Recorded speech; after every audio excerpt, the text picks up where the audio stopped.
இன்னைக்கு May and June 2 month current அஃபேர்ஸையும் சேர்ந்தே கூட பார்த்துடலாம். Because most of the important topics we have already discussed.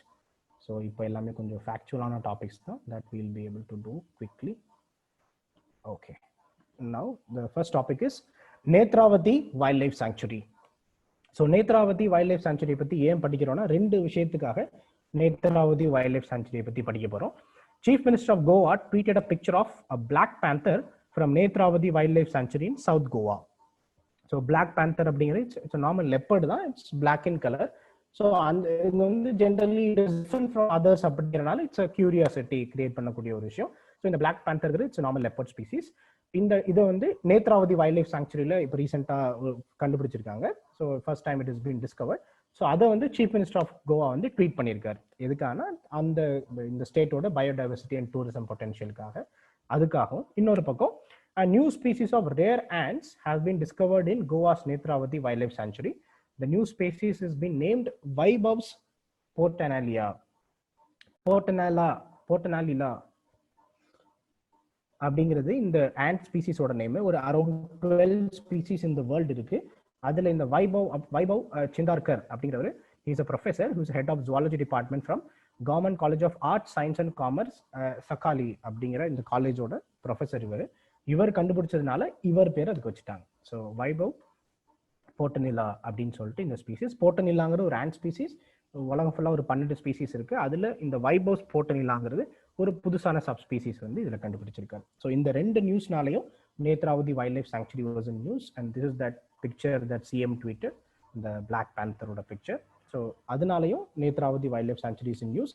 ஜென்ரலாகவே எல்லா வருஷமும் வைல்ட் லைஃப் சாங்சுரிஸை பத்தி, நேஷனல் பார்க்ஸை பத்தி கேட்கறாங்க. எதனால கேட்கறாங்கன்னா, ஏதாவது ஒரு விஷயத்துக்காக நியூஸ்ல இருந்திருக்கும். ஸோ எதெல்லாம் நியூஸ்ல வருதோ அதை பத்தி படிக்கிறது better. So Netravati wildlife sanctuary is located in southeastern Goa and constitutes one of the vital corridors of Western Ghats. Western Ghats ஓட one of the vital corridor இது southeastern Goa இருக்கு Netravati wildlife sanctuary. It is bounded by Kotigavu Wildlife Sanctuary in the eastern side, Bhagwan Mahavir Sanctuary and Mollem National Park on the northern side. So இதெல்லாம் இது சுத்தி இருக்கு. So it's part of a wildlife corridor. Netravati and Neturli is an important tributary of river Zuari which originates in the sanctuary. So river Netravati வந்து இந்த sanctuary இருந்து originate ஆகுது. இது வந்து it's an important tributary of river Zuari. Forest இந்த Netravati wildlife சாங்சுரியோட forest எப்படி இருக்குன்னா, இந்த forest mainly consist of moist deciduous vegetation. So moist இருக்கு, டெசிடியஸ் வெஜிடேஷன் இருக்கு, interspersed with evergreen and semi evergreen habitat. அதுல வந்து இடையில எவர்கிரீனும் செமி எவர்கிரீன் ஹேபிட்டாட் இருக்கு. பட் இதோட மெயின் ஹேபிடேஷன் என்ன அப்படின்னா moist deciduous vegetation. Okay, so this is about Netravati wildlife sanctuary. So 2 விஷயத்துக்காக பார்க்குறோம். ஒன்று பிளாக் பேந்தரை ட்வீட் பண்ணதுனால, சிஎம் ஆஃப் கோவா ட்வீட் பண்ணதுனால. ஏன்னா இன்னொரு பக்கம் என்னன்னா வைபவ்ஸ் போர்டனில்லா அப்படின்னு ஒரு புது ஆண்ட் ஸ்பீசிஸை எங்கே கண்டுபிடிச்சிருக்காங்கன்னா நேத்ராவதி வைல்ட் லைஃப் சாங்சுரியில். இந்த 2 ரீசன்னாலையும் we have to know about Netravati wildlife sanctuary. South eastern Goa சுற்றி நிறைய ப்ரொடெக்டட் ஏரியாஸ் இருக்கு. நேத்ராவதிங்கிற river tributary of river Zuari இந்த வைல்ட் லைஃப் சாங்சுரியில் தான் ஆரிஜினேட் ஆகுது. It is mainly moist deciduous vegetation in the Netravati Wildlife Sanctuary. So this is about Netravati Wildlife Sanctuary. Now we'll talk about one more topic also. After we'll go for question. Next topic is rare palm from Andamans. So Andaman Island, a rare endemic palm, a palm endemic to the South Andaman Island is finding a second home at Palode, courtesy the Jawaharlal Nehru Tropical Botanical Garden and Research Institute. So Jawaharlal tropical botanical garden and research institute அப்படின்னா என்னன்னா, இது வந்து பலோடேன்னு கேரளால ஒரு ஊர்ல இருக்கு, ட்ரிவாண்ட்ரம் பக்கத்துல. So இந்த botanical garden and research institute idea என்னன்னா, நிறைய ரேர் ஸ்பீசிஸை இங்க ப்ரொடெக்ட் பண்ண ட்ரை பண்றாங்க. அப்படி பாக்குறப்போ சவுத் அந்தமான் ஐலாண்ட்ல ஒரு ரேர் எண்டமிக் பாம் ட்ரீ இருக்கு. அந்த பாம் ட்ரீயை இந்த பலோடேல இருக்கக்கூடிய Jawaharlal Nehru tropical botanical garden and research இன்ஸ்டிடியூட்ல இப்போ வளர்க்க ட்ரை பண்றாங்க, அந்த ஸ்பீசிஸை ப்ரொடெக்ட் பண்றதுக்காக. The entire population of some 600 specimens naturally occurs only in tiny evergreen forest pocket in South Andaman's Mount Harriet National Park. South Andamanல Mount Harriet National Park ஒரு area இருக்கு. அங்க ஒரு டைனி எவர்கிரீன் ஃபாரஸ்ட் பாக்கெட்ல மட்டும்தான் இந்த species, இந்த rare bomb species இருக்கு. Around 600 specimens தான் இருக்கு நேச்சுரலா. இந்த Pinanga andamanisis அப்படிங்கிறது இதோட பேர். So Pinanga andamanisis is a critically endangered species and one of the least known among endemic palms of Andaman Island. Andaman Island நிறைய endemic palm இருக்கு. அந்த endemic palmsலயே one of the least known என்ன அப்படின்னா Pinanga andamanensis அப்படிங்கிற இந்த rare palm tree. So Penang அப்படின்னு ஒரு area இருக்கு, நீங்க கேள்விப்பட்டிருப்பீங்க. ஸோ மலேசியாவில் இட்ஸ் ஃபேமஸ் ரீஜன். ஸோ பினாங்கா அப்படின்னு, பினாங்கா அண்டமானசிஸ் அப்படின்னா சம் பீப்புள் சே இந்த சப் ஸ்பீசிஸ் வந்து இதோட மெயின் ஸ்பீசிஸ் வந்து பினாங்ல இருந்தது, அங்கிருந்து அந்தமானுக்கு வந்ததுனால it was called as Pinanga andamanensis அப்படின்னு சொல்றாங்க இந்த rare palm. So it is endemic. இந்த வெரைட்டி பினாங்கா அண்டமானசிஸ் அப்படிங்கிறது endemic only to south Andamans Mount Harriet National Park மட்டும். அந்த ஸ்பீசிஸை ப்ரொடெக்ட் பண்றதுக்காக Jawaharlal Nehru tropical botanical garden and research இன்ஸ்டிடியூட்ல இப்போ இதை வளர்க்க ட்ரை பண்றாங்க. So this is the news. And so இதை பத்தி பார்க்கறதுனால ஆப்வியஸா எதை பத்தியும் பார்க்கணும், இதோட habitat that is mount Harriet National பார்க்கை பத்தி பார்க்கணும். So Mount Harriet National Park is located in south இருக்கு. Mount Harriet is the third highest peak in Andaman இந்த Andaman and Nicobar archipelago. So Andaman and Nicobar ஆர்கிபெலாகோல தேர்ட் ஹையஸ்ட் பீக் வந்து Mount Harriet. It's next to Saddle Peak in north Andaman and Mount Thuillier in Great Nicobar.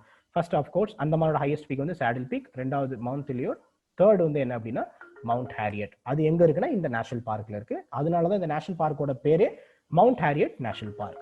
The park is covered with evergreen forest pockets. So இந்த பார்க்கோட speciality என்ன, it is generally evergreen forest pockets நிறைஞ்ச ஒரு national park. It is rich in flora and fauna. ஒரு பக்கம் flora, இன்னொரு பக்கம் fauna, ரெண்டுமே ரிச்சா இருக்கு. Like Andaman wild pigs, salt water crocodiles, butterflies and palm trees. இதெல்லாம் வந்து மவுண்ட் ஹேரியட் நேஷனல் பார்க்கோட ஒரு ஸ்பெஷாலிட்டி. ஸோ அதனாலையும் we have to read about Mount Harriet National Park. So இதுதான் அந்தமானோட map. So when you look at North Andaman, Middle Andaman and South Andaman, South Andamanல அதோட டிப்ல you have got Mount Harriet National Park. So இந்த tip கொஞ்சம் மேல board பிளேருக்கு ரொம்ப பக்கம். So it is a very famous tourist spot also. So இந்த Mount Harriet National Park அப்படிங்கிறது. So இந்த mount Harriet national பார்க்ல எண்டமிக்கா இருக்கக்கூடிய இந்த பினங்கா அண்டமானசிஸ் அப்படிங்கிற பாம் ட்ரீயை இப்போ Jawaharlal Nehru tropical botanical garden and research institute Palode கேரளால இப்போ பிளான் பண்றாங்க இதோட சர்வேவுக்காக. பிகாஸ் earlier இந்த பினங்கா அண்டமானசிஸ்ங்கிறது கம்ப்ளீட்டா எக்ஸ்டிங்க்ட் ஆயிடுச்சு அப்படின்னு நினைச்சிட்டு இருந்தாங்க. பட் அதுக்கப்புறம் 1990s we could find இல்ல இது இன்னும் சர்வைவ் ஆகுது மவுண்ட் ஹேரியட் நேஷனல் பார்க்ல அப்படின்னு. ஸோ அதனால this becomes important for this prelims. So Pinanga Andamanasis அப்படிங்கிற பாம் ட்ரீயை பத்தியும் கேட்கலாம், இல்ல Jawaharlal Nehru national tropical botanical garden and research institute அதெல்லாம் படிச்சுக்கோங்க. Or it can be asked about Mount Harriet National பார்க்கை பத்தியும் கேட்கலாம். So this is about Pinanga Andamanasis. Now we'll be able to take questions for these two topics.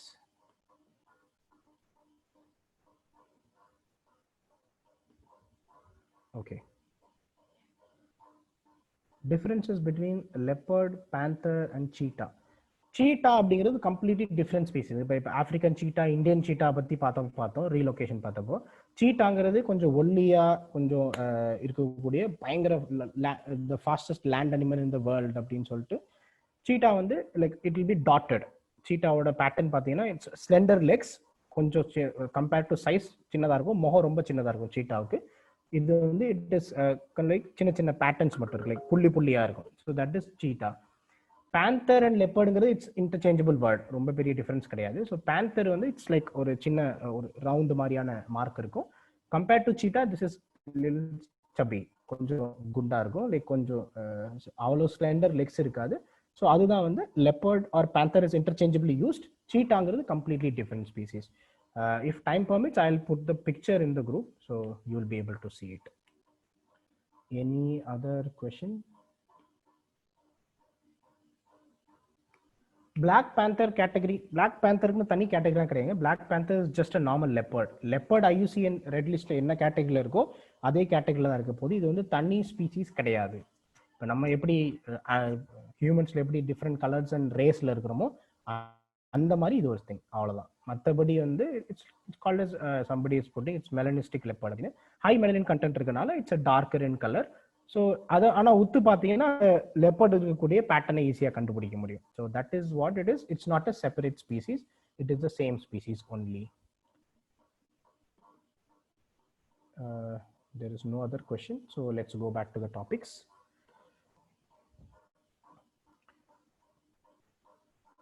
Okay, next topic is Charru Mussel.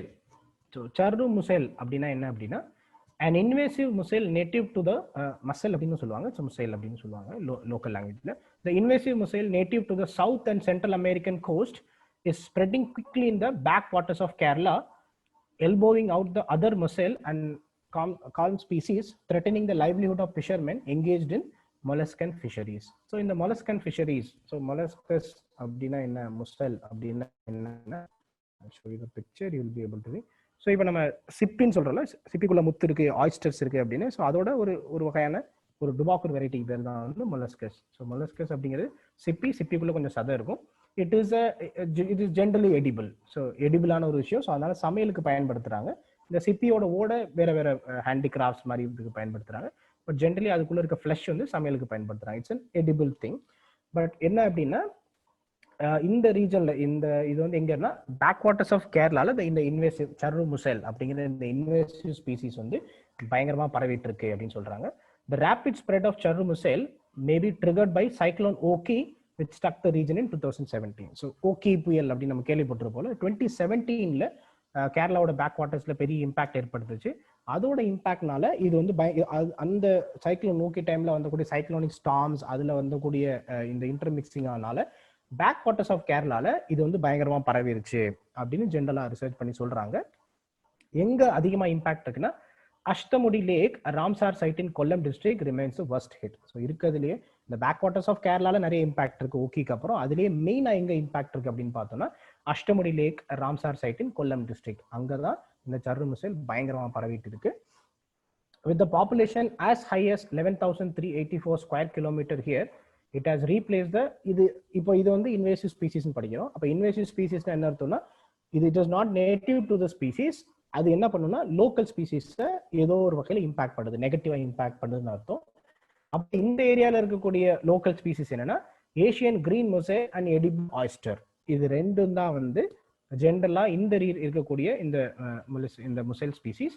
இந்த ஸ்பீசிஸை தான் எது replace பண்ண try பண்ணுதுன்னா இந்த சர்ரு mussel அப்படிங்கிற இந்த ஸ்பீசிஸ் ரீப்ளேஸ் பண்ண ட்ரை பண்ணுது. In Ashtamudi Lake, the charru mussel has established breeding population in 2018 and 19, acquiring the moniker Varadan Kakka. So local காரங்க இது என்னன்னு சொல்றாங்கன்னா வரதன் கக்கா அப்படின்னு செல்ல பேர்ல அழைக்கிறாங்க.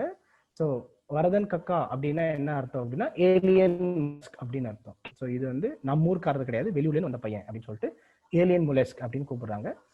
ஸோ இந்த அஷ்டமுடி லேக்ல இந்த சர்ரு முசைல் 2018 and 19ல தான் பயங்கரமா இதோட பாப்புலேஷன் அதிகமா இருக்கு. இந்த சர்ரு முசைல் அப்படிங்கிறத லோக்கல் நேம் என்ன அப்படின்னா வரதன் கக்கா அப்படின்னு சேட்டன்ஸ் ரொம்ப அன்பா கூப்பிடுறாங்க இந்த ஸ்பீசிஸை.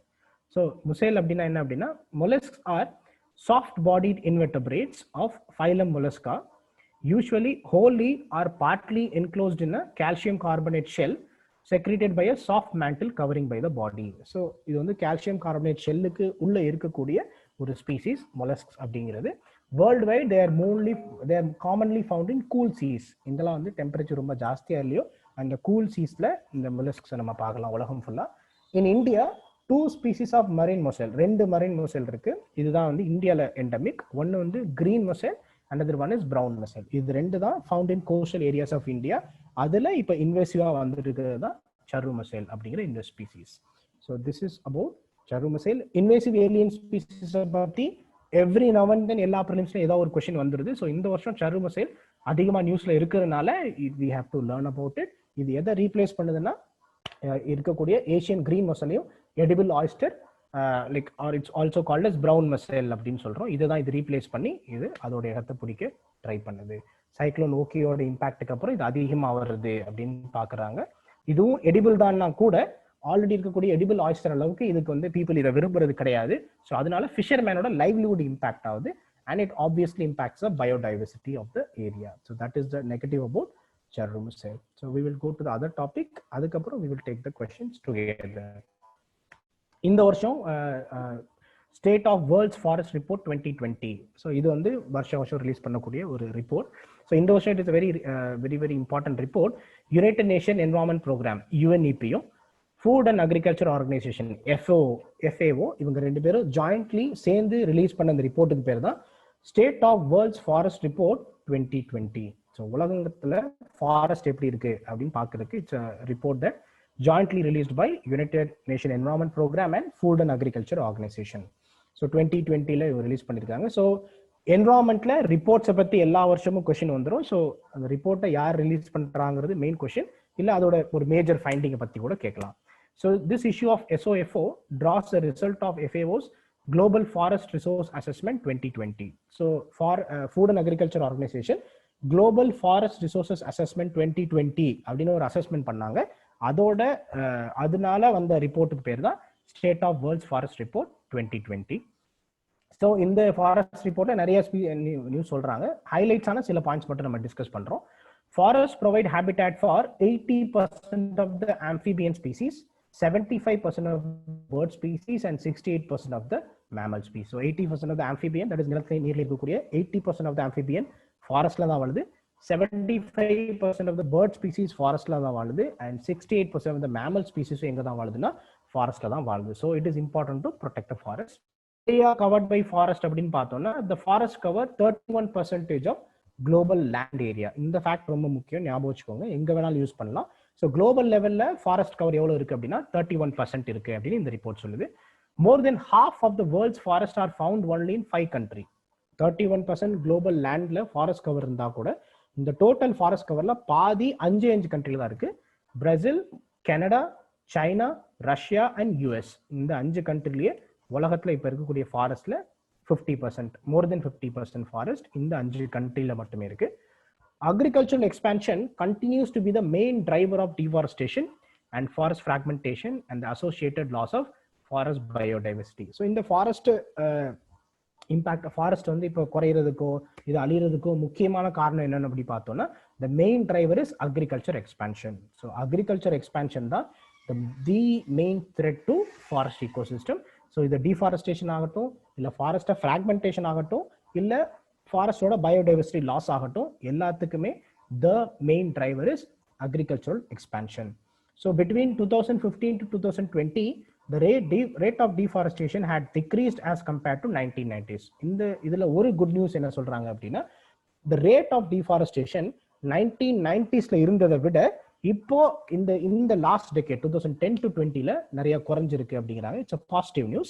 So the net loss of forest area decreased from 7.8 million hectare per year in 1990s. 1990sல பாத்தீங்கன்னா ஒரு வருஷத்துக்கு 7.8 மில்லியன் ஹெக்டேர் ஃபாரஸ்ட் லேண்ட் நம்ம இழந்துட்டு இருந்தோம். பட் பிட்வீன் 2010 to 20 அந்த ரேட் இப்போ எவ்வளவு கம்மியாயிருச்சுன்னா 4.7 மில்லியன் ஹெக்டேர் per year அப்படின்னு குறைஞ்சிருச்சு. So it's a positive thing. ஏன்னா இப்போ நிறைய அஃபாரஸ்டேஷனுக்காக நிறைய எஃபர்ட் எடுக்கிறாங்க வேர்ல்டு ஃபுல்லாக, நிறைய கிரீன் கவரை இம்ப்ரூவ் பண்ணுறதுக்காக. ஸோ அதோட ரிசல்ட்டா இல்லை மோர் எஃபெக்ட் ஆஃப் ஹியூமன் இன்டர்வென்ஷனான்னு தெரியல.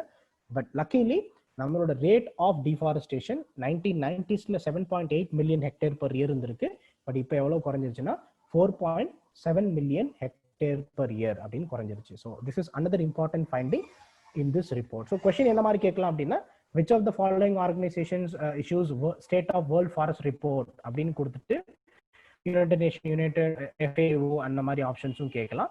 இல்ல with respect to the recently released state of world forest report 2020 which of the following statements are right அப்படின்னு கேட்டுட்டு the global forest cover is 21% of the global land area, option number 1. Option number 2, industrial expansion or industrial activity continues to be the main driver of deforestation as per the report அப்படின்னு ரெண்டு option கேட்பாங்க.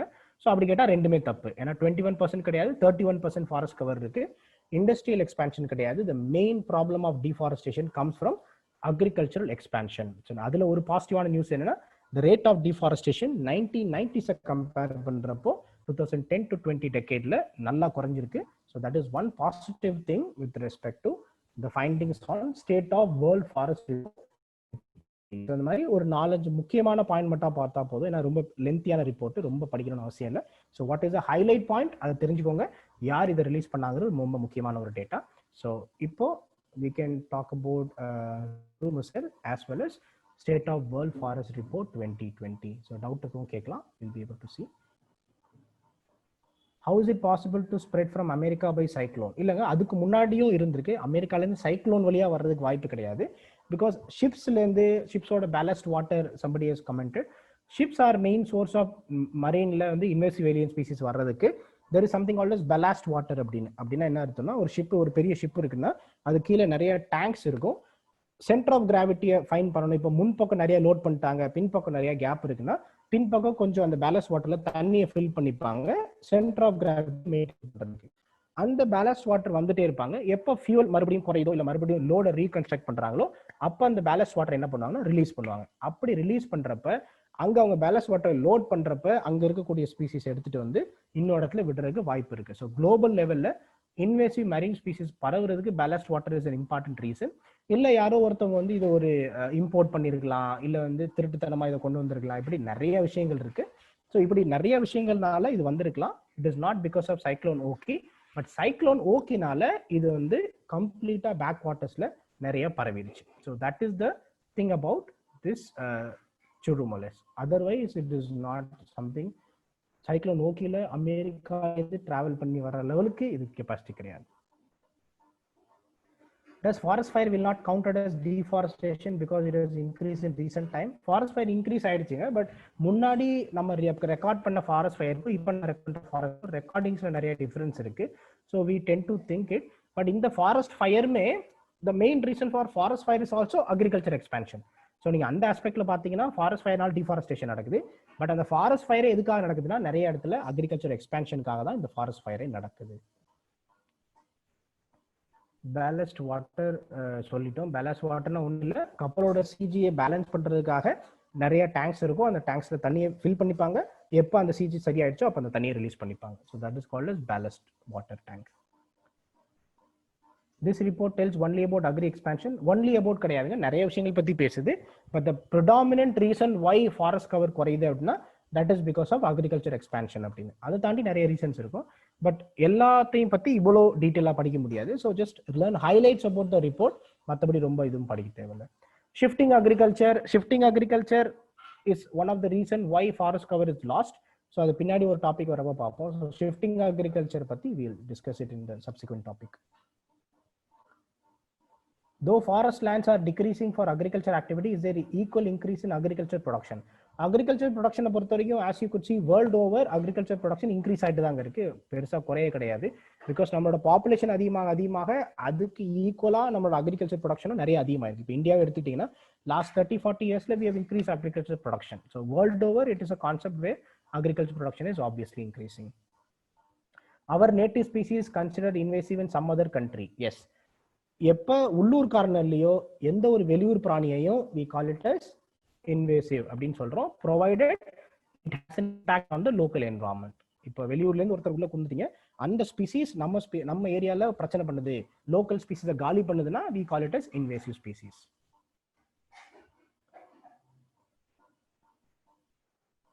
Agriculture is also forest like thing. Why agriculture leads to deforestation? இல்லங்க forest வேற agriculture வேற. அக்ரிகல்ச்சருங்கிறது forest கவர்ல வராது. Agriculture is not considered to be forest unless you have agro forestry இல்லை அப்படின்னு சொன்னா இது ரெண்டுக்கும் வித்தியாசம் கிடையாது. So like agriculture is different and forestry is different. Deforestation பண்ணி அக்ரிகல்ச்சர் பண்றது நல்ல விஷயம் கிடையாது. That is a general idea. Even summary of this report also we don't need to read. இல்லைங்க அவ்வளோலாம் தேவையே கிடையாது. இந்த மாதிரி ஏகப்பட்ட ரிப்போர்ட் இருக்கு, எல்லா ரிப்போர்ட்டையும் படிக்கணும்னு அவசியம் கிடையாது. அந்த கரண்ட் அஃபேர்ஸ் மெட்டீரியல்ல ஒரு கொடுத்துருப்பாங்க, அதுல ஹைலைட்டான சில பாயிண்ட்ஸ் மட்டும் படிச்சுக்கோங்க போதும். Difference between invasive and exotic. எக்ஸாட்டிக்னா என்ன அப்படின்னா, நான் சவுத் அமெரிக்கா போறேன், அங்க வந்து பச்சை கலர்ல வந்து ஒரு மீன் இருக்கு, எனக்கு அந்த மீனை பார்க்கறதுக்கு பிடிச்சிருக்கு அப்படின்னு அந்த மீனை நான் எடுத்துட்டு வந்து எங்க வீட்டுல தொட்டியில வளர்க்குறேன், இல்லை ஒரு லிமிடெட் ஏரியால அதை இருக்கு அப்படின்னா it's called as exotic species.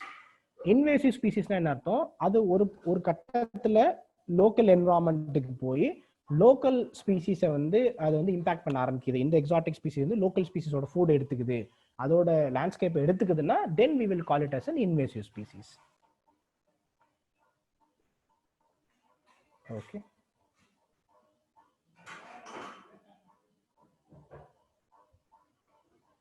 Is it naturalization of foreign species also called as exotic? இல்லைங்க எக்ஸாட்டிக் அப்படிங்கிற இப்போ இன்வேசிவ் அப்படிங்கிறது ஓட கேரக்டரிஸ்டிக்ஸ் என்னவா இருக்கணும்னா it should be something alien to that particular environment and it should have an impact on the local environment. அதுதான் invasive. So exotic அப்படிங்கிறது there are different level where you can call something as an exotic. அதுக்கு வந்து ரொம்ப பெரிய definition கிடையாது. Exotic is something that comes from outside and it is in an exotic species. அப்படின்னு என்ன அர்த்தம்னா ரொம்ப பெரிய இம்பாக்ட் கிடையாது, ஊர்ல பெருசா வளர கிடையாது. So we call it as exotic species அப்படின்னு. And the main difference it exotic என்ன ஆகக்கூடாதுன்னா லோக்கல் ஸ்பீசிஸை லோக்கல் லேண்ட்ஸ்கேப்பை த்ரெட்டன் பண்ணக்கூடாது. த்ரெட்டன் பண்ணிருச்சுன்னா it becomes invasive. Okay, now we will go to next topic. Next topic is iFlows Mumbai அப்படின்னு. So recently Ministry of Earth Sciences in coordination with Mumbai Municipal Corporation of Greater Mumbai developed an integrated flood warning system for Mumbai called as iFlows Mumbai அப்படின்னு ஒரு flood warning system உருவாக்கியிருக்காங்க. So இது வந்து ரெண்டாவது. First இந்த flood warning system எங்கே start ஆச்சுன்னா சென்னையில் தான் முதல்ல இந்தியாவிலே ஸ்டார்ட் பண்ணோம். இப்போ செகண்ட் வந்து இங்கே தான் மும்பையில் ஸ்டார்ட் பண்ணியிருக்காங்க. ஸோ மும்பை ஃப்ளட்ஸை பற்றி நம்ம பார்த்தோம். மும்பை ஃப்ளட்ஸ் வந்து அப்படிங்கிறது ஒரு பக்கம் சைக்ளோன் இன்டென்சிஃபைடு ஃப்ளட்டு, இன்னொரு பக்கம் Mumbai is a very very highly densely populated region. So அங்கே எல்லாமே கான்க்ரீட் ஆயிடுச்சு, பெருசாக வந்து பெர்குலேஷன் டு கிரவுண்ட் லெவல் பெருசாக பாசிபிள் கிடையாது. ஸோ அந்த மாதிரி இருக்கப்ப ஹை இன்டென்சிட்டி ரெயின் வந்து மும்பையில் பெய்யறதுக்கு வாய்ப்பு அதிகம். Because it's a concrete jungle, because it's a complete urban environment, அங்கே flood management is very challenging. அப்போ one of the way to find it என்ன அப்படின்னா, ஃப்ளட்டை முன்னாடியே நம்ம ஏன் ப்ரிடிக்ட் பண்ண முடியாது? At least some days in advance நம்மளால ஃப்ளட்டை ப்ரிடிக்ட் பண்ண முடிஞ்சா ஈஸியாக அதை மேனேஜ் பண்ணலாம் அப்படின்னு சொல்லிட்டு மினிஸ்ட்ரி ஆஃப் எர்த் சயின்ஸ் என்ன பண்ணியிருக்காங்க, மும்பை கார்பரேஷனோட சேர்ந்து உருவாக்கியிருக்காங்க. இந்த ஃப்ளட் வார்னிங் சிஸ்டமுக்கு பேர் iFlows மும்பை. iFlows ஒன்ல intelligent flood warning system Mumbai அப்படின்னு அர்த்தம். iFlows Mumbai is a state-of-the-art integrated flood warning system for Mumbai to have an estimate of flood inundation 3 days in advance along with immediate weather update. So இதோட beauty என்ன அப்படின்னா, it predicts a weather. இப்போ அந்த ஏரியாவில் இருக்கக்கூடிய weather events எப்படி இருக்கு, எவ்வளோ கிளவுட் கவர் இருக்கு, சைக்ளோனிக் ஆக்டிவிட்டி எவ்வளோ இருக்கு, இதெல்லாம் பார்த்து 3 நாளைக்கு முன்னாடி iFlows Mumbai is trying to predict the flood. இந்த Mumbai it's a big city. So localised ஏரியாவில் எங்கெங்கெல்லாம் ஃப்ளட் வரலாம் அப்படின்னு 3 நாளைக்கு முன்னாடியே எஃபெக்டிவா நம்ம என்ன பண்ண போறோம், இமீடியட் வெதர் அப்டேட்ஸை பொறுத்த வரைக்கும் இது டைனமிக்கான ஒரு ஃப்ளட் வார்னிங்காக இருக்க போகுது. So that is going to help Mumbai to address the flood situation much better. இது வந்து இந்த வருஷம் இன்ட்ரோடியூஸ் பண்ணியிருக்காங்க. It will provide early warning for flooding, especially during high rainfall events and cyclone, which would include alerts on rainfall information, tidal levels, storm surge for low-lying areas anticipated to be affected. So இதுல 2-3 விஷயத்தை பார்க்குறோம். Number 1 என்ன அப்படின்னா, rainfall information, எவ்வளோ வந்து rainfall வரப்போகுது. ரெண்டாவது tight level. So இப்போ வந்து டைட் லெவல் அப்படின்னா என்ன அப்படின்னா, like high tight low tight அப்படின்னு சொல்கிறோம்ல. ஸோ கடல் மட்டும் எவ்வளோ தூரம் உயர போகுது, பின்வாங்க போகுது அப்படிங்கிற information. Storm surge for low lying area. Low lying ஏரியாவில் ஸ்டார்ம்ஸ் டைம்ல என்னன்னா கடல் கொந்தளிக்கிறதுன்னு சொல்கிறோம்ல. ஸோ அதையும் ப்ரிடிக்ட் பண்ண ட்ரை பண்ணுறோம். இப்படி எல்லா இம்பாக்ட்ஸையும் ப்ரிடிக்ட் பண்ணுற போகிறோம். நாட் ஜஸ்ட் ஃப்ளட், இந்த ஃப்ளட் கூட சேர்ந்து storm surge, tidal level and rainfall information, இது எல்லாத்தையும் சேர்ந்து இந்த அலர்ட் கொடுக்க போகிறோம். It is built on a modular structure comprised of 7 modules. மொத்தம் 7 மாடியூல் இருக்கு இந்த iFlows மும்பைல. டேட்டா அசிமுலேஷன், எல்லா வெதர் டேட்டாவையும் அசிமுலேட் பண்றோம். அதுக்கப்புறம் ஃப்ளட், இப்படி இந்த டேட்டா வச்சு பார்க்குறப்போ இந்தந்த ஏரியாலாம் ஃப்ளட் வரும்னு முடிவு பண்றோம். ஸோ இந்த second component is flood. Third is inundation. இந்த ஃப்ளட் வந்தா இந்த ஏரியா, இப்போ இந்த ஏரியாவில் ஃப்ளட் வருது, அப்போ அதில் 20% ஹை கிரவுண்ட் இருக்கு, அது இனண்ட் ஆகாது. பட் இந்த 80% லோ கிரவுண்ட்ல இருக்குன்னா ஃப்ளட்டை பற்றியும் சொல்கிறோம், எந்தெந்த ஏரியாலாம் தண்ணி இனண்டேஷன் ஆக போகுது அப்படிங்கிறதையும் சொல்லும். வல்னரபிலிட்டி, அந்த ரீஜனில் என்ன மாதிரியான செட்டில்மெண்ட் இருக்குது, லோ லைங் செட்டில்மெண்ட்டா ஹை லைங் செட்டில்மெண்ட்டா, ஸோ வல்னரபிலிட்டி பற்றி பார்க்க போகிறோம். ரிஸ்க், ஸோ அந்த ஏரியாவில் என்னென்ன மாதிரி ரிஸ்க் ஃபேக்டர்ஸ் இருக்குது. இப்போ லோக்கலில் இப்போ வந்து ஒரு ஸ்லம் ஏரியாவாக இருக்கலாம், அங்கே ரிஸ்க் ஜாஸ்தி, பிகாஸ் ஃப்ளட்டை வந்து மேனேஜ் பண்ணுறது கொஞ்சம் சிரமமான காரியம். அங்கே இப்போ ஸ்டார்ம் ட்ரெயின்ஸ் பெருசாக இல்லைன்னா அதுவும் ரிஸ்க். ஸோ இந்த மாதிரி நிறைய ப்ராசஸ் வரும். டிசமினேஷன் மாடியூல், டிசமினேஷன் மாடியூல்ல லோக்கல் அத்தாரிட்டிக்கு இந்த இன்ஃபர்மேஷனை உடனடியாக கொண்டு போய் சேர்க்கிறது. So that the GIS based decision support system. So இந்த ஜியோகிராஃபிக் இன்ஃபர்மேட்டிவ் சிஸ்டம்ஸை வச்சு we can see ஒரு மேப்ல எங்கெங்கெல்லாம் ஃப்ளட் வரப்போகுது, எங்கெல்லாம் ரிஸ்க் அதிகம், எங்கெங்கெல்லாம் வந்து இனண்டேஷன் ஆக போகுது அப்படின்னு ஒரு GIS based அப்ளிகேஷன் நான் கொடுக்குறோம். So the local authorities will be able to take better decision. Okay, இன்னும் 2 நாளில் இந்தந்த ஏரியாவில் இந்தந்த மாதிரி வரப்போகுது, அப்போ அங்கே இருக்க பீப்புளை எவாக்குவேட் பண்ணுறதோ இல்லை அங்கே வேற மாதிரியான சப்போர்ட் சிஸ்டம் கொடுக்குறதோ, இப்படி எல்லாத்தையுமே எதுக்காக பண்ணுறோன்னா இந்த ஃப்ளட்டை பெட்டராக மேனேஜ் பண்ணணும் அப்படிங்கிறதுக்காக. So it all is going to culminate in decision support system. So Mumbai is the second city after Chennai to get tissue system. So சென்னையில் அதுக்கு நம்ம cFlows அப்படின்னு பேர் வச்சிருந்தோம். That is Chennai flood warning system அப்படின்னு சொல்லிட்டு. ஸோ இதை மாடல் பண்ணி தான் இப்போ மும்பையில் இன்டெகிரேட்டட் ஃப்ளட் வார்னிங் சிஸ்டம் வந்து கொண்டு வந்திருக்காங்க. The similar systems are being developed for Bangalore and Kolkata. So Bangalore and Kolkata la இதே மாதிரி system develop பண்றோம். The first city to get a integrated flood warning system வந்து Chennai. The second city to get it is Mumbai. So அதுல Bangalore and Kolkata க்கு trying to bring that project. So this is about iFlows Mumbai, Ministry of Earth Science ஓட project. மும்பைல 3 days in advance weather storm warning கொடுக்க போறோம். So this is a very important concept and இது வந்து சென்னைக்கு அப்புறம் மும்பைல கொண்டு வந்திருக்காங்க. சென்னையில 2019ல வந்துச்சு, மும்பைல 2020ல வந்துச்சு. பெங்களூர் அண்ட் கொல்கட்டாக்கு we are trying to develop a similar system because last 2 years யூபிஎஸ்சிலையும் மெயின்ஸ்லையும் question கேட்டிருக்காங்க அர்பன் ஃப்ளட்ஸை பத்தி. பிகாஸ் டிசாஸ்டர் மேனேஜ்மெண்ட்ல இப்போ அர்பன் ஃப்ளட்டுங்கிற ஒரு பெரிய ஒரு முக்கியமான ஒரு கான்செப்ட். அதனால iFlows Mumbai becomes very very important. Okay, we have to go to the next topic also. அதுக்கப்புறம் we will take the questions together. Next topic is one sun, one world, one grid. So one sun, one world, one grid அப்படின்னு. So எல்லாருக்கும் தெரிஞ்சிருக்கும் there is something called as International Solar Alliance. So International Solar Alliance அப்படிங்கிறது என்ன அப்படின்னா solar energy வந்து இப்போ tropic of cancer and tropic of capricorn இந்த ரீஜன்ல ஏகப்பட்ட கண்ட்ரிஸ் இருக்காங்க. அந்த கண்ட்ரிஸுக்கு ரினியூவபிள் எனர்ஜில மோஸ்ட் பொட்டன்ஷியல் ஏரியா என்ன அப்படின்னா solar energy. Because year round sunshine இருக்கு. அப்போ இந்த ரீஜன்ல இருக்க கண்ட்ரிஸ் சோலார் எனர்ஜியை பயங்கரமா டேப் பண்ணலாம், இது மூலியமா கிளீன் சோர்ஸ் ஆஃப் எனர்ஜி கிடைக்கும் அப்படிங்கிறதுக்காக இந்தியா, பிரான்ஸ் இந்த மாதிரி 2 கண்ட்ரிஸ் வந்து இது வந்து ப்ரொபோஸ் பண்ணோம். COP21ல 2016ல பாரிஸ் அக்கார்ட்ல இந்தியன் சோலார் இன்டர்நேஷனல் சோலார் அலைன்ஸை பத்தி பேசினாங்க. அதுக்கப்புறம் இந்தியா என்ன சொன்னா இதோட ஹெட் குவார்டர் வந்து இந்தியாவில தான் இருக்கு. ஸோ டெல்லியில இருக்கு, குர்கான்ல. ஸோ இந்த இன்டர்நேஷனல் சோலார் அலைன்ஸோட ஐடியா என்னன்னா யார் யாரெல்லாம் இன்டர்நேஷனல் லெவல்ல சோலார் எனர்ஜி டெவலப்மெண்ட் ரெடியா இருக்காங்களோ அவங்க எல்லாரோட எஃபர்ட்டையும் ஒரே ஒரு பிளாட்ஃபார்ம்ல கொண்டு வரலாம். ஏன்னா ஒவ்வொருத்தரும் தனித்தனியா ரிசர்ச் பண்ணுவாங்க, தனித்தனியா பணம் செலவு பண்ண வேண்டியிருக்கும். அப்படி இல்லாம எல்லாரும் ஒன்னா ரிசர்ச் பண்ணி ஒன்னா அட்வான்ஸ் டெக்னாலஜி கண்டுபிடிச்சு அதை எல்லாரும் அடாப்ட் பண்ணிக்கலாம் அப்படிங்கிற ஐடியாவுக்கு பேர் தான் இன்டர்நேஷனல் சோலார் அலையன்ஸ். ஸோ அதுல நம்ம பிரைம் மினிஸ்டர் சொன்ன பஞ்ச் டயலாக் தான் என்ன அப்படின்னா one sun, one world, one grid. ஒரே சன் தான் இருக்கு, ஒரே வேர்ல்டு தான் இருக்கு. இந்த ஒரு வேர்ல்டு, இந்த மொத்த வேர்ல்டையும் ஒரு கிரிட்ல கனெக்ட் பண்ணணும் அப்படிங்கிற ஐடியாவுக்கு பேர் தான் one sun, one world, one grid. So the idea for OSOWOG was first time pitched by the Indian Prime Minister in 2018 during the first General Assembly of International Solar Alliance. International Solar Alliance oda first General Assembly 2018 நடந்தது. So அதுல Indian Prime Minister தான் இந்த punch dialogue propose பண்ணாரு. One sun, one world, one grid அப்படின்னு.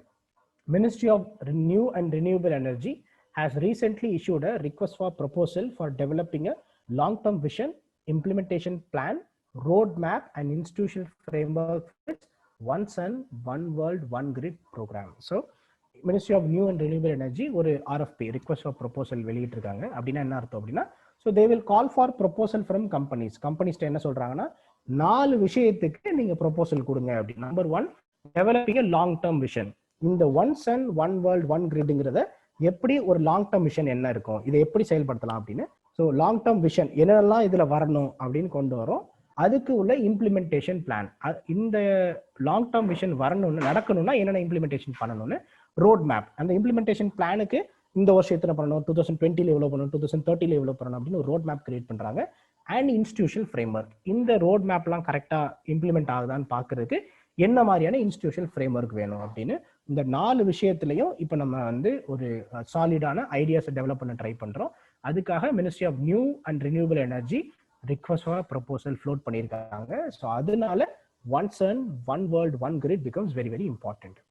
Through the OSOWOG initiative, India plans to build a global ecosystem of interconnected renewable energy sources that are seamlessly shared for mutual benefits and global sustainability. So OSOWOG ஓட idea என்னன்னா India plans to build a global ecosystem of interconnected renewable energy resources. So நமக்கு என்னன்னா India தனியா உருவாக்குவாங்க, பூட்டான் தனியா உருவாக்குவாங்க, நேபாள் தனியா உருவாக்குவாங்க, Saudi Arabia தனியா உருவாக்குவாங்க, Malaysia தனியா உருவாக்குவாங்க. இப்படி எல்லாரும் தனித்தனியா ரினியூவபிள் எனர்ஜி ரிசோர்ஸ் உருவாக்குறோம். நம்மளோட கோல் என்ன அப்படின்னா இந்த இன்டர்நேஷனல் சோலார் அலையன்ஸ் மூலியமா இந்த சோலார் எனர்ஜி நம்ம டேப் பண்றோம்னா நம்ம ஏன் ஒரே கிரிட் கீழே வரக்கூடாது. So what is a grid அப்படின்னா இன் ஜெனரல் டேர்ம்ஸ் கிரிட்னா என்ன அப்படின்னா இப்போ மேட்டூர்ல வந்து இப்போ கரண்ட் எடுக்கிறாங்க, அது மேட்டூர்ல யூஸ் பண்றது கிடையாது.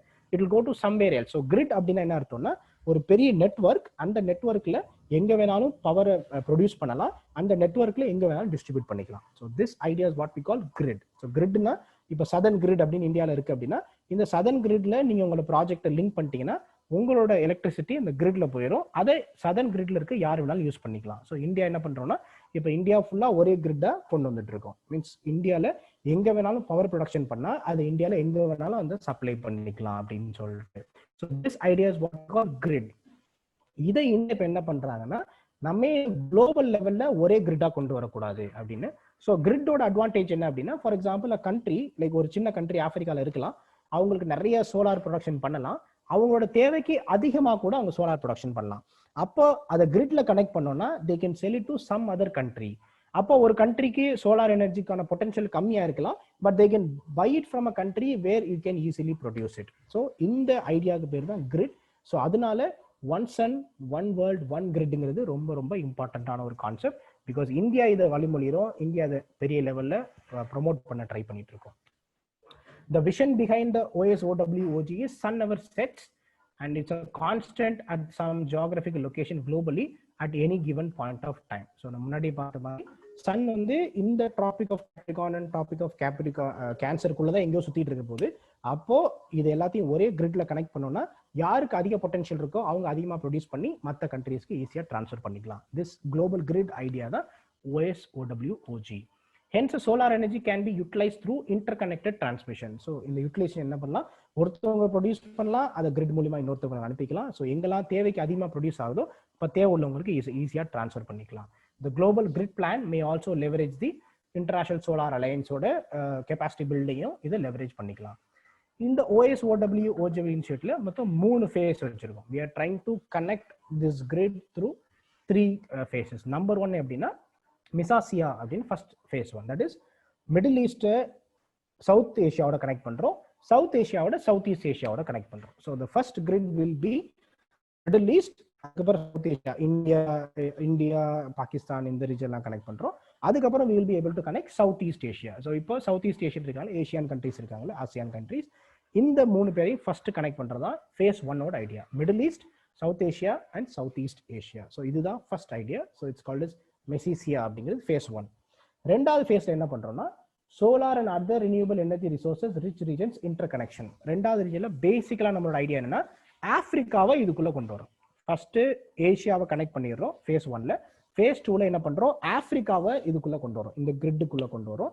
ஃபேஸ் 3ல குளோபல் லெவல்ல எதெல்லாம் பாசிபிளோ எல்லாரையும் உள்ள கொண்டு வர போறோம். ஸோ ஏஷியா பெசிபிக் அப்படின்னு எல்லா ரீஜனையும் உள்ள கொண்டு வர போறோம். ஸோ இப்படி 3 ஃபேஸ்ல we are planning for one sun one world one grid initiative. So அதுல இப்போ ministry of environment new and renewable energy வந்து ரிக்வெஸ்ட் ஃபார் ப்ரொபோசல் கொடுத்துருக்காங்க. இந்தியா ப்ரொமோட் பண்ற ஒரு ஐடியா, அதனால ப்ரிலிம்ஸ்ல கேட்கறதுக்கு நிறைய வாய்ப்பு இருக்கு. ஸோ இதோட விஷயம் என்ன, sun never sets, because between tropic of cancer and Capricorn sun அங்குக்குள்ளதான் எங்கேயோ சுத்திட்டு இருக்க போறோம் அப்படி. ஸோ அந்த சன்னோட எனர்ஜியை எஃபெக்டிவா டேக்கிள் பண்ணி யூஸ் பண்ற ஐடியாவுக்கு பேர் தான் one sun one world one grid initiative. Phase 1, phase 2, phase 3 3 ஃபேஸை நம்ம கனெக்ட் பண்ண ட்ரை பண்றோம். இதுல இப்போ இந்தியா என்ன பண்றோம்னா இப்போ ஒமான் கூட கனெக்ட் பண்றதுக்கு we are planning that. இப்போ பாகிஸ்தான் மாதிரியான கண்ட்ரீஸ்ல வந்து அது பாசிபிள் கிடையாது, நம்மளால கிரிட்டை கொண்டு போக முடியலன்னா அண்டர் வாட்டர் கிரிட்டை கொண்டு போகலாமா ஒமான் வரைக்கும். பிகாஸ் மிடில் ஈஸ்ட்டை சவுத் ஏஷியாவோட கனெக்ட் பண்ணணும். அப்போ அதில் நமக்கு நடுவில் நமக்கு வேண்டாப்பட்டாதவங்க ஏகப்பட்ட பேர் இருக்காங்க, அவங்கள பைபாஸ் பண்ணி போறதுக்காக நம்ம ஏன் அண்டர் வாட்டர் கிரிட்டை வந்து கனெக்ட் பண்ணக்கூடாது ஒமான் கூட அப்படின்னு ட்ரை பண்றோம். ஸோ இந்தியா நிறைய அம்பிஷியஸ் எனர்ஜி பிளான்ஸ் வச்சிருக்காங்க. So it is something that shows India's attempted global டிப்ளமசியில் நம்மளோட ஒரு ரோலை பிளே பண்றதுக்கு இன்டர்நேஷனல் சோலார் அலையன்ஸ் ஆகட்டும், one sun one world one grid initiative ஆகட்டும் ரொம்ப important. So phase 1 is about connecting Asia, phase 2 is about introducing Africa into the equation, and phase 3 is about introducing Asia Pacific and everybody else into the equation. So இந்த 3 ஃபேஸ்ல நம்ம one sun one world one grid initiative implement பண்ண try பண்றோம். So இந்த ப்ரிலிம்ஸ்ல ரொம்ப இம்பார்ட்டன்டான ஒரு topic. So read that thoroughly. Now we will be able to take questions. iFlows Mumbai பத்தியும் அதே மாதிரி one sun one world one grid initiative பத்தியும் question.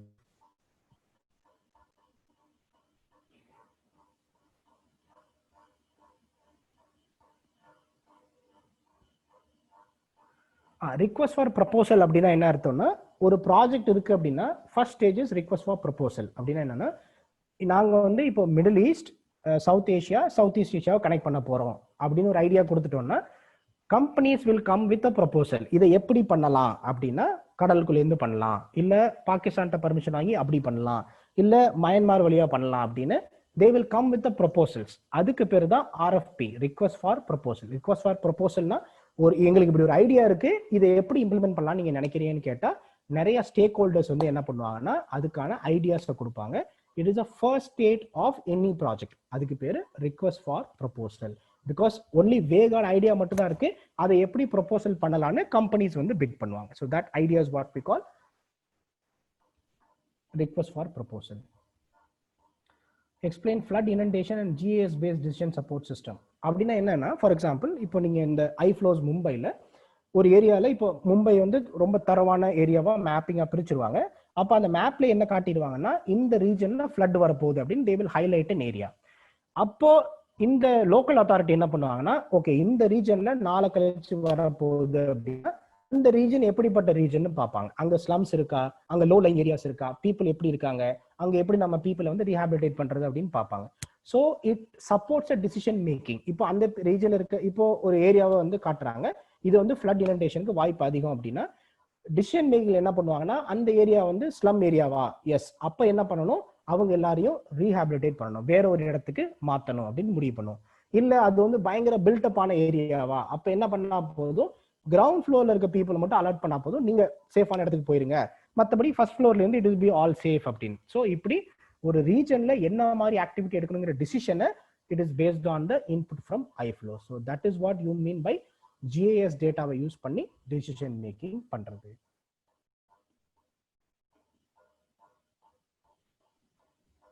Okay,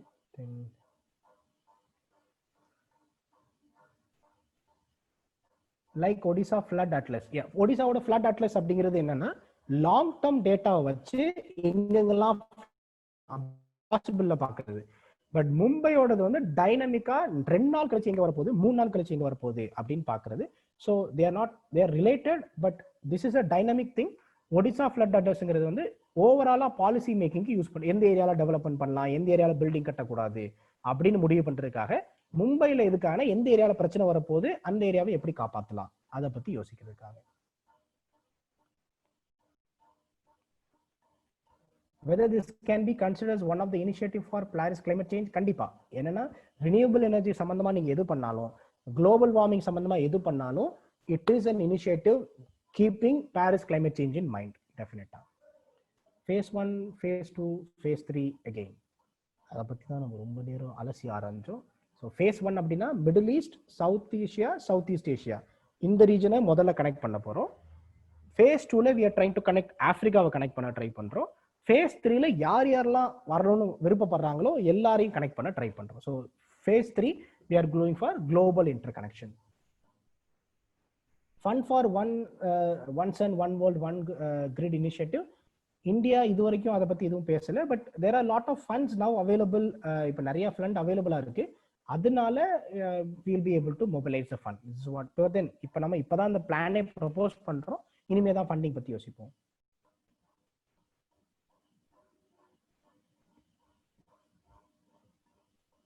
Does Northeast affected by time zones? Northeast is definitely affected by time zone, but அது இந்த டாபிக்கோட related கிடையாது. But we will discuss about it after I answer all the other questions. Phase 1 all about Asia, but Pakistan not included. இப்போதாங்க முதல்ல idea கொண்டு வரோம். பாகிஸ்தானை நம்ம பேசி பார்ப்போம். பாகிஸ்தான் ஒத்து வந்தால் ரொம்ப சந்தோஷம். ஒத்து வரலன்னா நம்ம கடல் வழியா பூந்தாவது இந்த ப்ராஜெக்டை சக்ஸஸ் பண்ணியே தீருவோம். தலையிலாகத்தான் குதிப்பேன் அப்படின்னு நம்ம ரொம்ப உறுதியாக இருக்கும். கண்டிப்பாக சக்ஸஸ் பண்ணி தீருவோம். Is Kerala having flood warning system? கேரளாவில் ஃப்ளட் வார்னிங் சிஸ்டம் இருக்கு. அது வந்து அவங்க all over the state develop பண்ண ட்ரை பண்றாங்க. அர்பன் ரீஜன்ல டெவலப் பண்றதுல செகண்ட் ப்ராஜெக்ட் வந்து மும்பைல பண்றாங்க. That is the difference between Kerala flood warning system and Mumbai flood warning system. Does Middle East refer to West Asia? Middle East அப்படின்னா West Asia definite. Grid is like a bridge or cable. Gridனா என்ன அப்படின்னா, இப்போ நம்ம ஊருக்கு வெளியில பார்த்துருக்கீங்களா, ஒரு பெரிய பெரிய கம்பம் வச்சு கரண்ட்டை சப்ளை பண்றாங்களா, அதுக்கு பேர் தான் கிரிட். கிரிட்னா ஒன்றும் கிடையாதுங்க, இட்ஸ் அ நெட்வொர்க். எதுக்குன்னா எங்கெங்கெல்லாம் வந்து கன்சியூமர்ஸ் இருக்காங்க, எங்கெங்கெல்லாம் ப்ரொடக்ஷன் இருக்கு, இவங்க ரெண்டு பேரையும் லிங்க் பண்ற ஒரு நெட்வொர்க்குக்கு பேரு கிரிட் அப்படின்னு சொல்றோம்.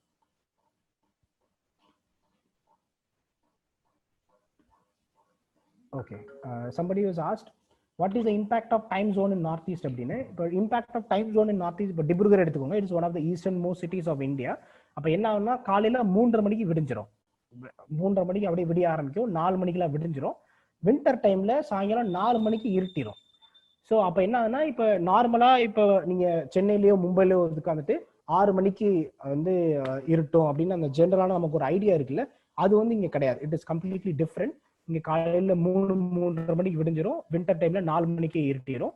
பட் சம்மர் டைம்ல days are very longer. So அப்போ அதே மாதிரி காலையில ஒரு 3:30 விடிஞ்சிரும், பட் இருட்டுறது ஒரு 6-6:30 மணி ஆகும். So Indian Standard Time has a problem in local area. So அதனால some people are demanding for tea time அப்படின்னு சொல்லி இந்த ரீஜனுக்கு தனியாக ஒரு டைம் ஜோன் வேணும் அப்படின்னு கேட்குறாங்க. பட் அதுல நிறைய சிக்கல் இருக்கிறதுனால அதை இம்ப்ளிமெண்ட் பண்ண கிடையாது. But it definitely has an impact on. ஒரு 4 மணிக்கு நீங்க ஆஃபீஸ்ல பரபரப்பா வேலை பார்த்துட்டு இருக்கப்ப கதவு ஜன்னல் வழியா வெளியே பாக்குறீங்கன்னா கருகுமுன்னு இருக்கப்ப நம்மளோட மோட்டிவேஷன் கொஞ்சம் குறையும், இருட்டிருச்சு வீட்டுக்கு போயிடலாமோ அப்படின்னு.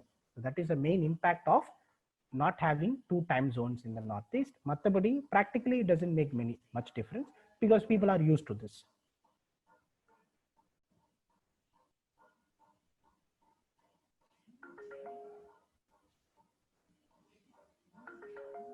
How to make notes like you sir the current affairs weather related topics in newspaper? பெருசா பண்ணணும்னு அவசியம் இல்லைங்க. ஏதாவது ஒரு நல்ல கரண்ட் அஃபேர்ஸ் மெட்டீரியல் ரெகுலரா படிச்சுட்டே வாங்க, அது மட்டும் போதுமானது. நீங்க தனியா நோட்ஸ் மேக்கிங் பண்ணணும்னு அவசியம் கிடையாது. அந்த மாதிரி மெட்டீரியலை பிடிஎஃபா படிக்கிறீங்கன்னா சைட்ல உங்களுக்கு எதெல்லாம் டவுட் இருக்கோ இல்ல எதெல்லாம் உங்களுக்கு புதுசா தெரிஞ்சுக்கிட்டீங்களோ அதை மட்டும் எழுதி வச்சுக்கோங்க. மற்றபடி just follow current affairs material. My personal opinion ரொம்ப பெருசா வந்து இப்போ இந்த மெட்டீரியல்ஸ் எல்லாமே இப்போ அரமோட கரண்ட் அஃபேர்ஸ் மெட்டீரியல் தான் எடுத்தேன். கொஞ்சம் பிக்சர்ஸ் அந்த சில பாயிண்ட்ஸ் மட்டும் ஆட் பண்ணிப்பேன். மற்றபடி it's more less enough. Global interconnection includes countries beyond the tropics. We are trying for countries beyond the tropics also, but then it depends on the possibility. எல்லாரும் வந்தாங்கன்னா சந்தோஷமா நம்ம ஏத்துவோம். எவ்வளவு பேர் அதிகமா வர்றாங்களோ அவ்வளவு நமக்கு நல்லதுதான். Okay, next topic is sal forest tortoise. So சால் ஃபாரஸ்ட் டார்டாய்ஸ் அப்படின்னா இப்போ இந்தியாவில் நிறைய வகையான fresh water tortoise and turtles இருக்கு. So turtles and tortoise. Salt forest tortoise is widely distributed over eastern and northern India and Southeast Asia. However, it is not common in any of this terrain. So, widely distribute ஆயிருக்கு இந்த என்னென்ன eastern and northern இந்தியாலையும் and south East ஏஷியாலையும் இந்த sal forest tortoise அப்படிங்கிறது. In fact 23 of the 29 species of freshwater turtle and tortoise species found in India come under the threatened category of IUCN Red List and under severe existential threat due to human activity. Human activity நமக்கே தெரியும் பயங்கர ஜாஸ்தி ஆகிட்டே இருக்கு. ஒரு குளம் இருந்தா உடனே அதை தூத்து பிளாட் போட்டு அதை வந்து சென்னைக்கு மிக அருகே அப்படின்னு விற்கிறதா நம்மளோட ஸ்டைலு. அப்படி நிறைய water bodies in India R affected. அப்படி பார்க்குறப்போ இந்த வாட்டர் பாடிஸ் அஃபெக்ட் ஆகிறதுனால என்ன ஆகுதுன்னா நிறைய ஃப்ரெஷ் வாட்டர் டர்ட்டிலோட ஸ்பீசிஸ் வந்து அஃபெக்ட் ஆகுது. அப்போ இந்தியாவில் இருக்கக்கூடிய 29 ஃப்ரெஷ் வாட்டர் டர்ட்டில் அண்ட் டார்டாய்ஸ்ல 23 is under threatened category. So which means practically இருக்கக்கூடிய எல்லா ஆமைகளுக்கும் ஏகப்பட்ட பிரச்சனைகள் இருக்கு அப்படின்னு நம்ம புரிஞ்சுக்கிறோம். So this salt forest tortoise is also known as elongated tortoise அப்படின்னு பேரு. The salt forest tortoise recently assessed as a critically endangered is heavily hunted for food. So இந்த டார்டாய்ஸுக்கு காமக்கறி சாப்பிட்டா உடம்புக்கு நல்லது அப்படின்னு யாரோ ஊருக்குள்ள பரப்பியிருக்காங்க.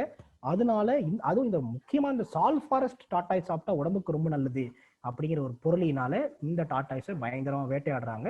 இந்த ஹண்டட் ஃபார் ஃபுட் அப்படிங்கிறது one of the main reason for this sal forest tortoise going critically endangered ஆகிறதுக்கான மெயினான ரீசனா இருக்கு. Over 90% of the potential distribution of the species fall outside the current protected area network. இப்போ நம்ம இருக்கக்கூடிய national park, wild life sanctuary இந்த மாதிரியான protected area நெட்வொர்க்கை தாண்டி தான் 90% ஆஃப் த பொட்டன்ஷியல் டிஸ்ட்ரிபியூஷன் இருக்கு. அதனால இந்த it's not for the sal forest, it's for the general fresh water turtles and tortoise. Fresh water and turtles and டார்டாய்ஸ்ல இந்த மெயின் ப்ராப்ளம் என்ன அப்படின்னு பார்த்தோம்னா இது வந்து potentially outside the protected ஏரியாவில் இருக்கனால இதோட ப்ரொடெக்ஷனை நம்ம என்ஷூர் பண்றது ரொம்ப கஷ்டமா இருக்கு. Critically endangered brackish water turtle distributed in India and Bangladesh also need such support. இப்போ எப்படி வந்து இப்போ சால் ஃபாரஸ்ட்டுக்கு வந்து கிரிட்டிக்கலி என்டேஞ்சர்ட் ஆயிடுச்சு சப்போர்ட் தேவைப்படுதோ அதே மாதிரி one of the other critically endangered brackish water turtle அப்படிங்கிறது இந்தியா அண்ட் பங்களாதேஷ்ல இருக்கு. அந்த டர்ட்டிலுக்கும் இந்த சப்போர்ட் தேவைப்படுது. டார்டாய்ஸ்க்கும் what is the difference between tortoise and turtle அப்படின்னா நிறைய டிஃபரன்ஸ் இருக்கு. கூகுளில் சர்ச் பண்ணி பார்த்தீங்கன்னா தெரியும். ஜென்ரலா டர்ட்டில் அப்படிங்கிறது it's more adapted to live in aquatic environment. So அதனால அதோட கால் வந்து என்ன அப்படின்னா இட் லுக்ஸ் லைக் ஃபின்ஸ். டார்டாய்ஸ்ங்கிறது ப்ராப்பரா கால் இருக்கும். ஸோ அது வந்து so it is more of an amphibious creature அப்படின்னு.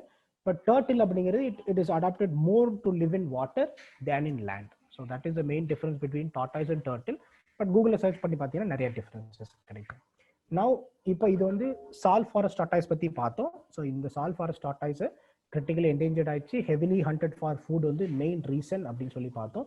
ஸோ அப்போ சால் ஃபாரஸ்ட் அப்படின்னா என்ன அப்படின்னா நான் தமிழில் ட்ரை பண்ணி பார்த்தேன். கூகுள் டிரான்ஸ்லேட் வந்து சால் காடுகள் அப்படின்னு டிரான்ஸ்லேட் பண்ணுது. ஸோ கூகுள் டிரான்ஸ்லேட்டில் தீய வைக்க இது நம்மளால இது தமிழ் பேரை கண்டுபிடிக்க முடியல. ஸோ சால் ஃபாரஸ்ட்டுங்கிறது பேசிக்கலாக இப்போ நம்ம ஊரில் இருக்கக்கூடிய தேக்கு மரம் இருக்கு இல்லையா, அந்த மாதிரியான ஒரு ஸ்பீசிஸ் தான். It's predominantly there South and south East ஏஷியாவில். Sal forest is a type of forest dominated by a single plant species commonly known as salt tree, Shorea robusta அப்படின்னு பேரு. ஸோ இது வந்து ஒரே ஒரு பிளான்ட் ஸ்பீசிஸ் தான் பயங்கர டாமினேட், அந்த ஒரு ஏரியாவே ஃபுல்லாக டாமினேட் பண்ணி ஆக்கிரமிக்கிறது சால்ட் ட்ரீஸ். ஸோ அதனால there called sal forest. It belongs to the category of tropical moist deciduous forest. Tropical ரீஜனில் தான் இருக்கும்.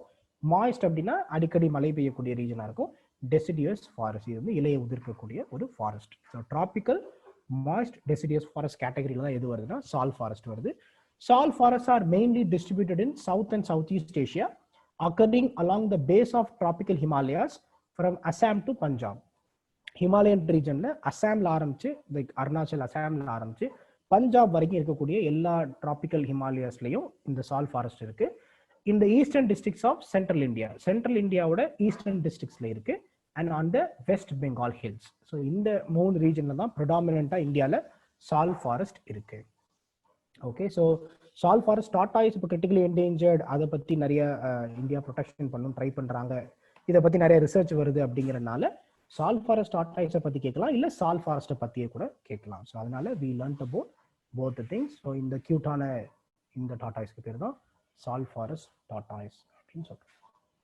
Okay, now we will take questions for this topic. It's a small topic. We will take the questions quickly so that we can go to environmental impact assessment.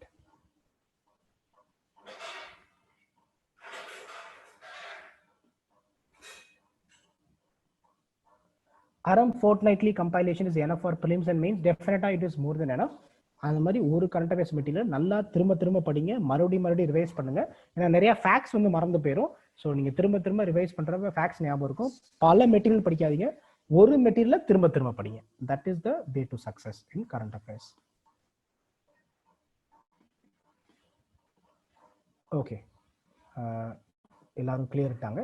So everybody is clear with salt forest and salt forest tortoise. Now we will go to the important topic for the day. Draft Environment Impact Assessment Notification 2020.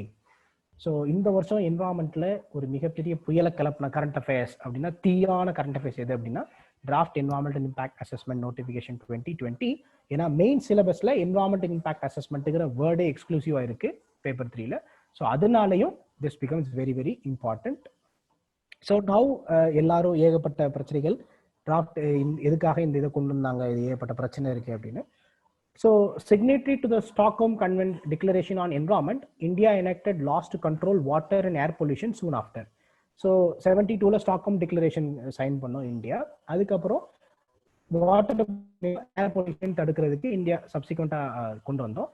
But ஆனால் ஜென்ரலா environmental protection நம்ம act கொண்டு வராமல் இருந்தோம்.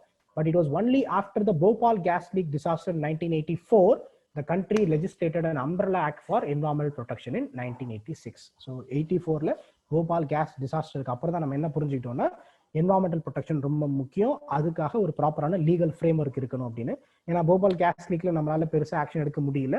So அதுக்கான பெர்பச்சுவேட்டர்ஸ் நம்மளால arrest பண்ணவும் முடியல. ஸோ அதனால we thought it is important to bring in a strong environmental protection act. அப்படிதான் 1986 ஆக்ட் வருது.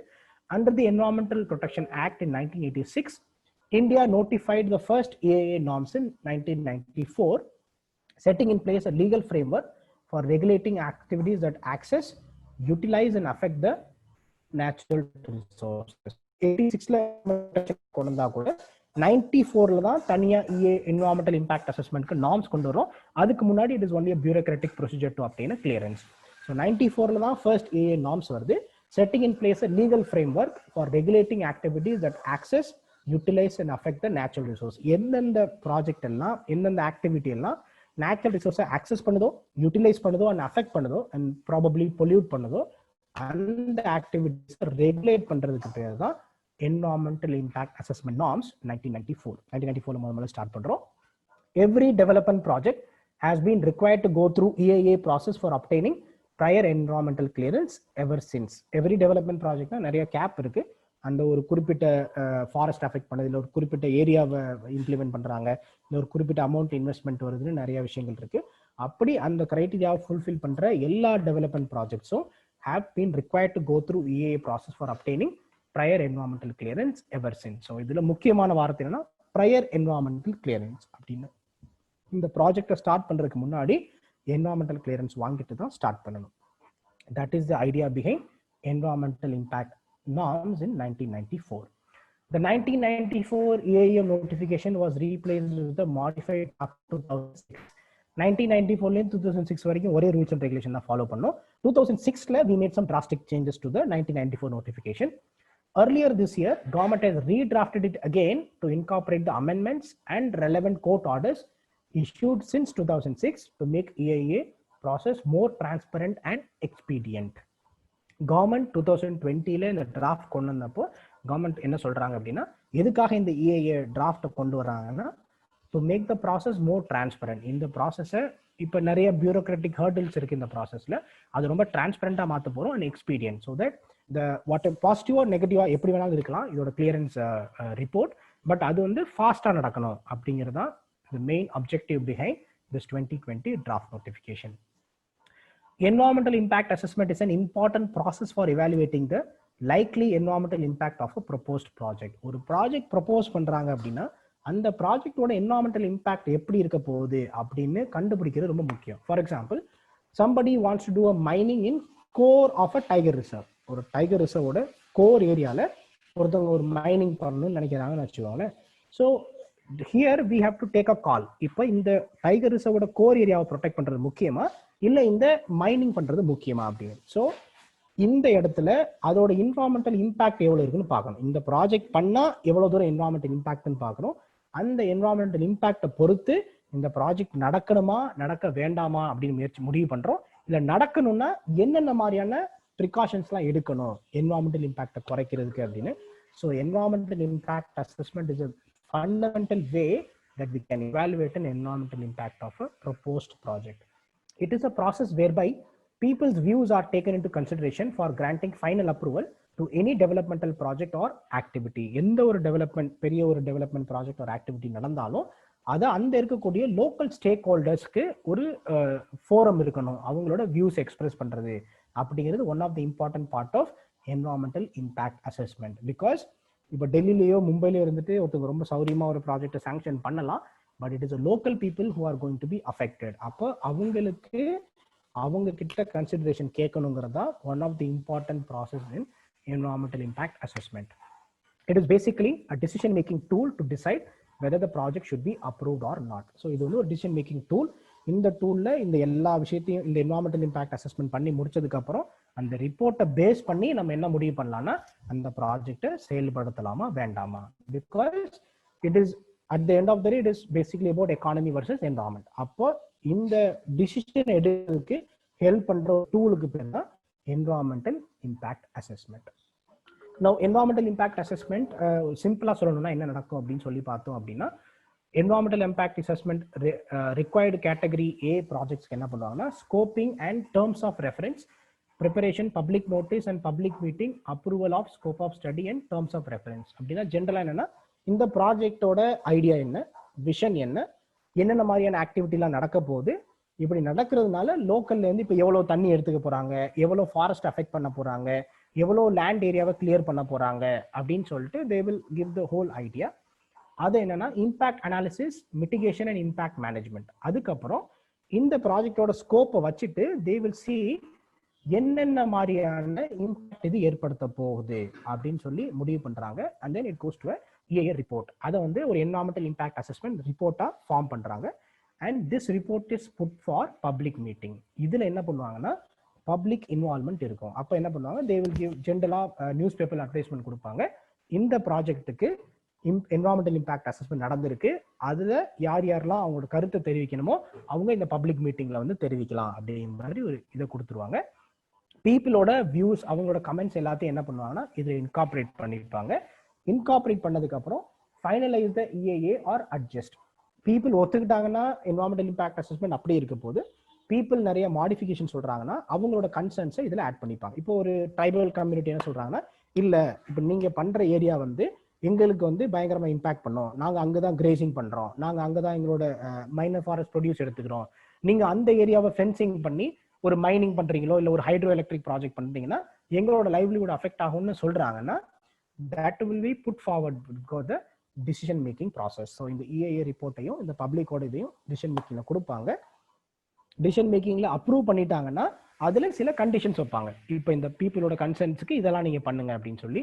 நாட் டு அப்ரூவ்ட் அப்படின்னா என்னன்னா, மறுபடியும் this plan goes for redesigning. Okay, பீப்புளோட கன்சர்ன்ஸை எடுத்துக்கிட்டு பீப்புளோட கன்சர்ன்ஸ் அஃபெக்ட் பண்ணாத மாதிரி திரும்பவும் இந்த ஸ்கோப்பை மாற்றுவாங்க, இந்த ப்ராஜெக்டோட ஸ்கோப்பை மாற்றுவாங்க. மறுபடியும் இதை என்ன பண்ணுவாங்கன்னா ரீசப்மிட் பண்ணுவாங்க. எதுக்காகனா டு த பப்ளிக் மீட்டிங். மறுபடியும் ஒரு பப்ளிக் மீட்டிங்ல நீங்க சொன்னதை கேட்டுக்கிட்டு நாங்க இந்த சேஞ்சஸ்லாம் பண்ணியிருக்கோம், நீங்க இப்போ என்ன சொல்றீங்க அப்படின்னு. ஸோ தொடர்ந்து it will go back. If a project is not approved it will again go back for public meeting. So அந்த பப்ளிக் மீட்டிங்ல public consultation should be undertaken in form of focus groups, questionnaire surveys or newspaper ad. ஒன்னு newspaper ad கொடுக்கணும், இன்னைக்கு இது நடக்குது எல்லாரும் வந்து கலந்துக்குங்கன்னு.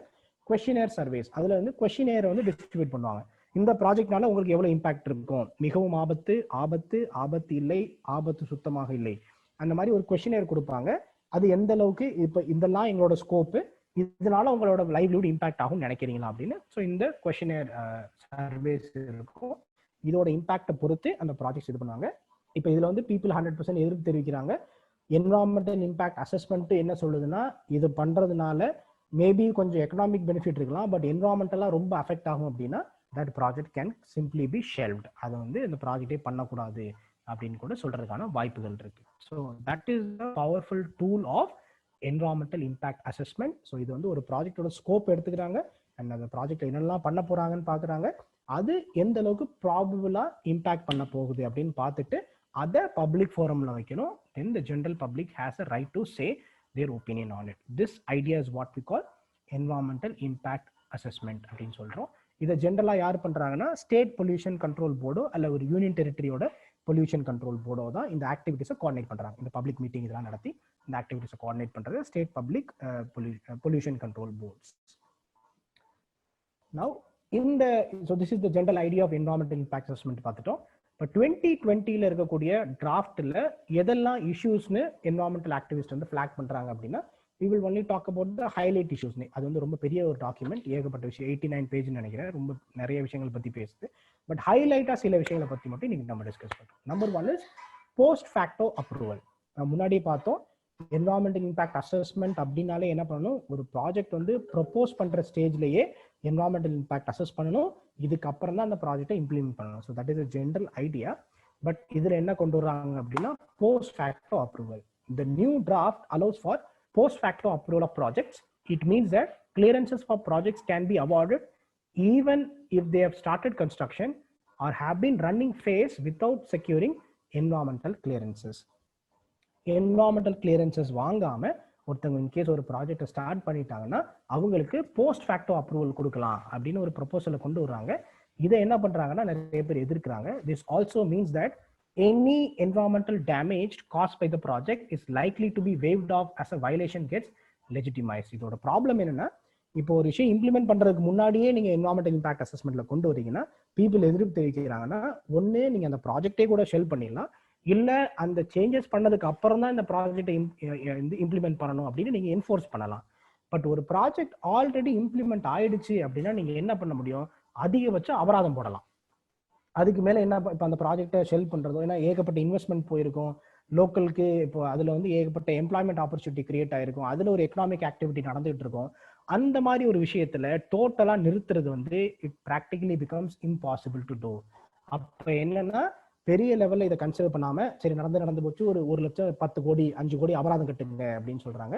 But எல்லாரோட கன்சர்ன் என்னன்னா அபராதம் கட்டுறதுனால அந்த வயலேஷன் மாறிடுமானா மாற போறது கிடையாது. ஸோ போஸ்ட் ஃபேக்டோ அப்ரூவல் அப்படிங்கிறது வந்து it's not for every project, there are very limited conditions there.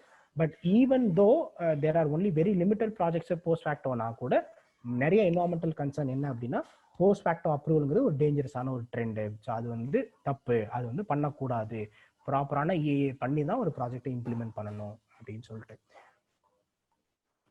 Next is public consultation process. So the draft notification provides for reduction of time period from 30 days to 20 days for the public to submit their responses during public hearing for any application seeking environmental clearance. எந்த ஒரு project environmental clearance பண்றாங்கனாலும் public hearing போகணும்னு நம்ம பார்த்தோம். அதுல வந்து ஜென்ரலா there'll be time window, அதுல பப்ளிக் அவங்களோட எதிர்ப்பு தெரிவிக்கலாம்.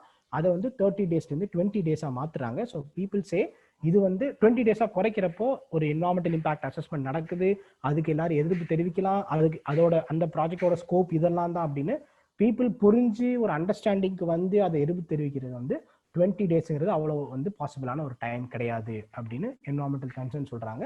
இப்போ முன்னாடியே பார்த்துட்டோம் கவர்மெண்ட் எதுக்காக இதை கொண்டு வந்தாங்க அப்படின்னு நம்ம பார்த்து பேசணும். To make the process more transparent and expedient. கவர்மெண்டோட ஐடியா என்னன்னா எவ்வளோ சீக்கிரம் இந்த ப்ராசஸை முடிக்க முடியுமோ அவ்வளோ சீக்கிரம் நல்லதுன்னு நினைக்கிறாங்க. So the government is trying to reduce the time, telling that it will fasten the process அப்படின்னு. பட் என்வரான்மெண்டல் கன்சர்ன் என்ன அப்படின்னா it will give very less time for people to express there legitimate opinion அப்படின்னு. தென் compliance report issue. 2006 notification required that the project proponent submit a report every 6 months showing that they are carrying out the activities as per the terms on which the permission has been given. So general already பார்த்தோம், எந்த ஒரு environmental impact அசஸ்மெண்ட்டுக்கு அப்புறம் ஒரு ப்ராஜெக்ட்டுக்கு வந்து permission கொடுத்தாலும் கூட அதில் நிறைய கண்டிஷன் வச்சிருப்பாங்க, இதெல்லாம் பண்ணணும். இப்போ ஒரு கோர் ஏரியாவில் ஒரு ப்ராஜெக்ட் பண்ணுறாங்கன்னா அதனால இப்போ வைல்ட் லைஃப் காரிடார் அஃபெக்ட் ஆகாமல் பார்த்துக்கணும், எந்த வைல்ட் லைஃப்க்கு எந்த இம்பாக்ட் வராமல் பார்த்துக்கணும், அதுல வந்து நாய்ஸ் பொல்யூஷன் கம்மியா பார்த்துக்கணும் அப்படின்னு நிறைய டேர்ம்ஸ் அண்ட் கண்டிஷன் சொல்லுவாங்க. அந்த டேர்ம்ஸ் அண்ட் கண்டிஷன்ஸை இவங்க ப்ராப்பரா ஃபாலோ பண்றாங்களா அப்படின்னு 2006 நோட்டிபிகேஷனை பொறுத்த வரைக்கும் every 6 months somebody has to give a report. இது இந்த கண்டிஷன்ஸ் எல்லாம் எப்படி ஃபுல்ஃபில் ஆயிட்டு இருக்கு அப்படின்னு. அது நியூ டிராஃப்ட் என்ன பண்ணுதுன்னா it try to require the promoter to submit a report only once every year instead of 6 months. ஒரு வருஷத்துக்கு ஒரு தடவை இதை பண்ணா போதும் அப்படின்னு கொண்டு வராங்க. ஸோ ஆஸ் யூஸ்வல் கவர்மெண்டோட ஐடியானா இது வந்து கம்ப்ளைண்ட்ஸ் குறைக்கும், ப்ரொமோட்டருக்கு வந்து 6 மாசத்துக்கு வந்து அனுப்பிட்டே இருக்க தேவையில்லை, ஒரு வருஷத்துக்கு ஒரு அனுப்பினா போதும்னு கவர்மெண்டோட perspective.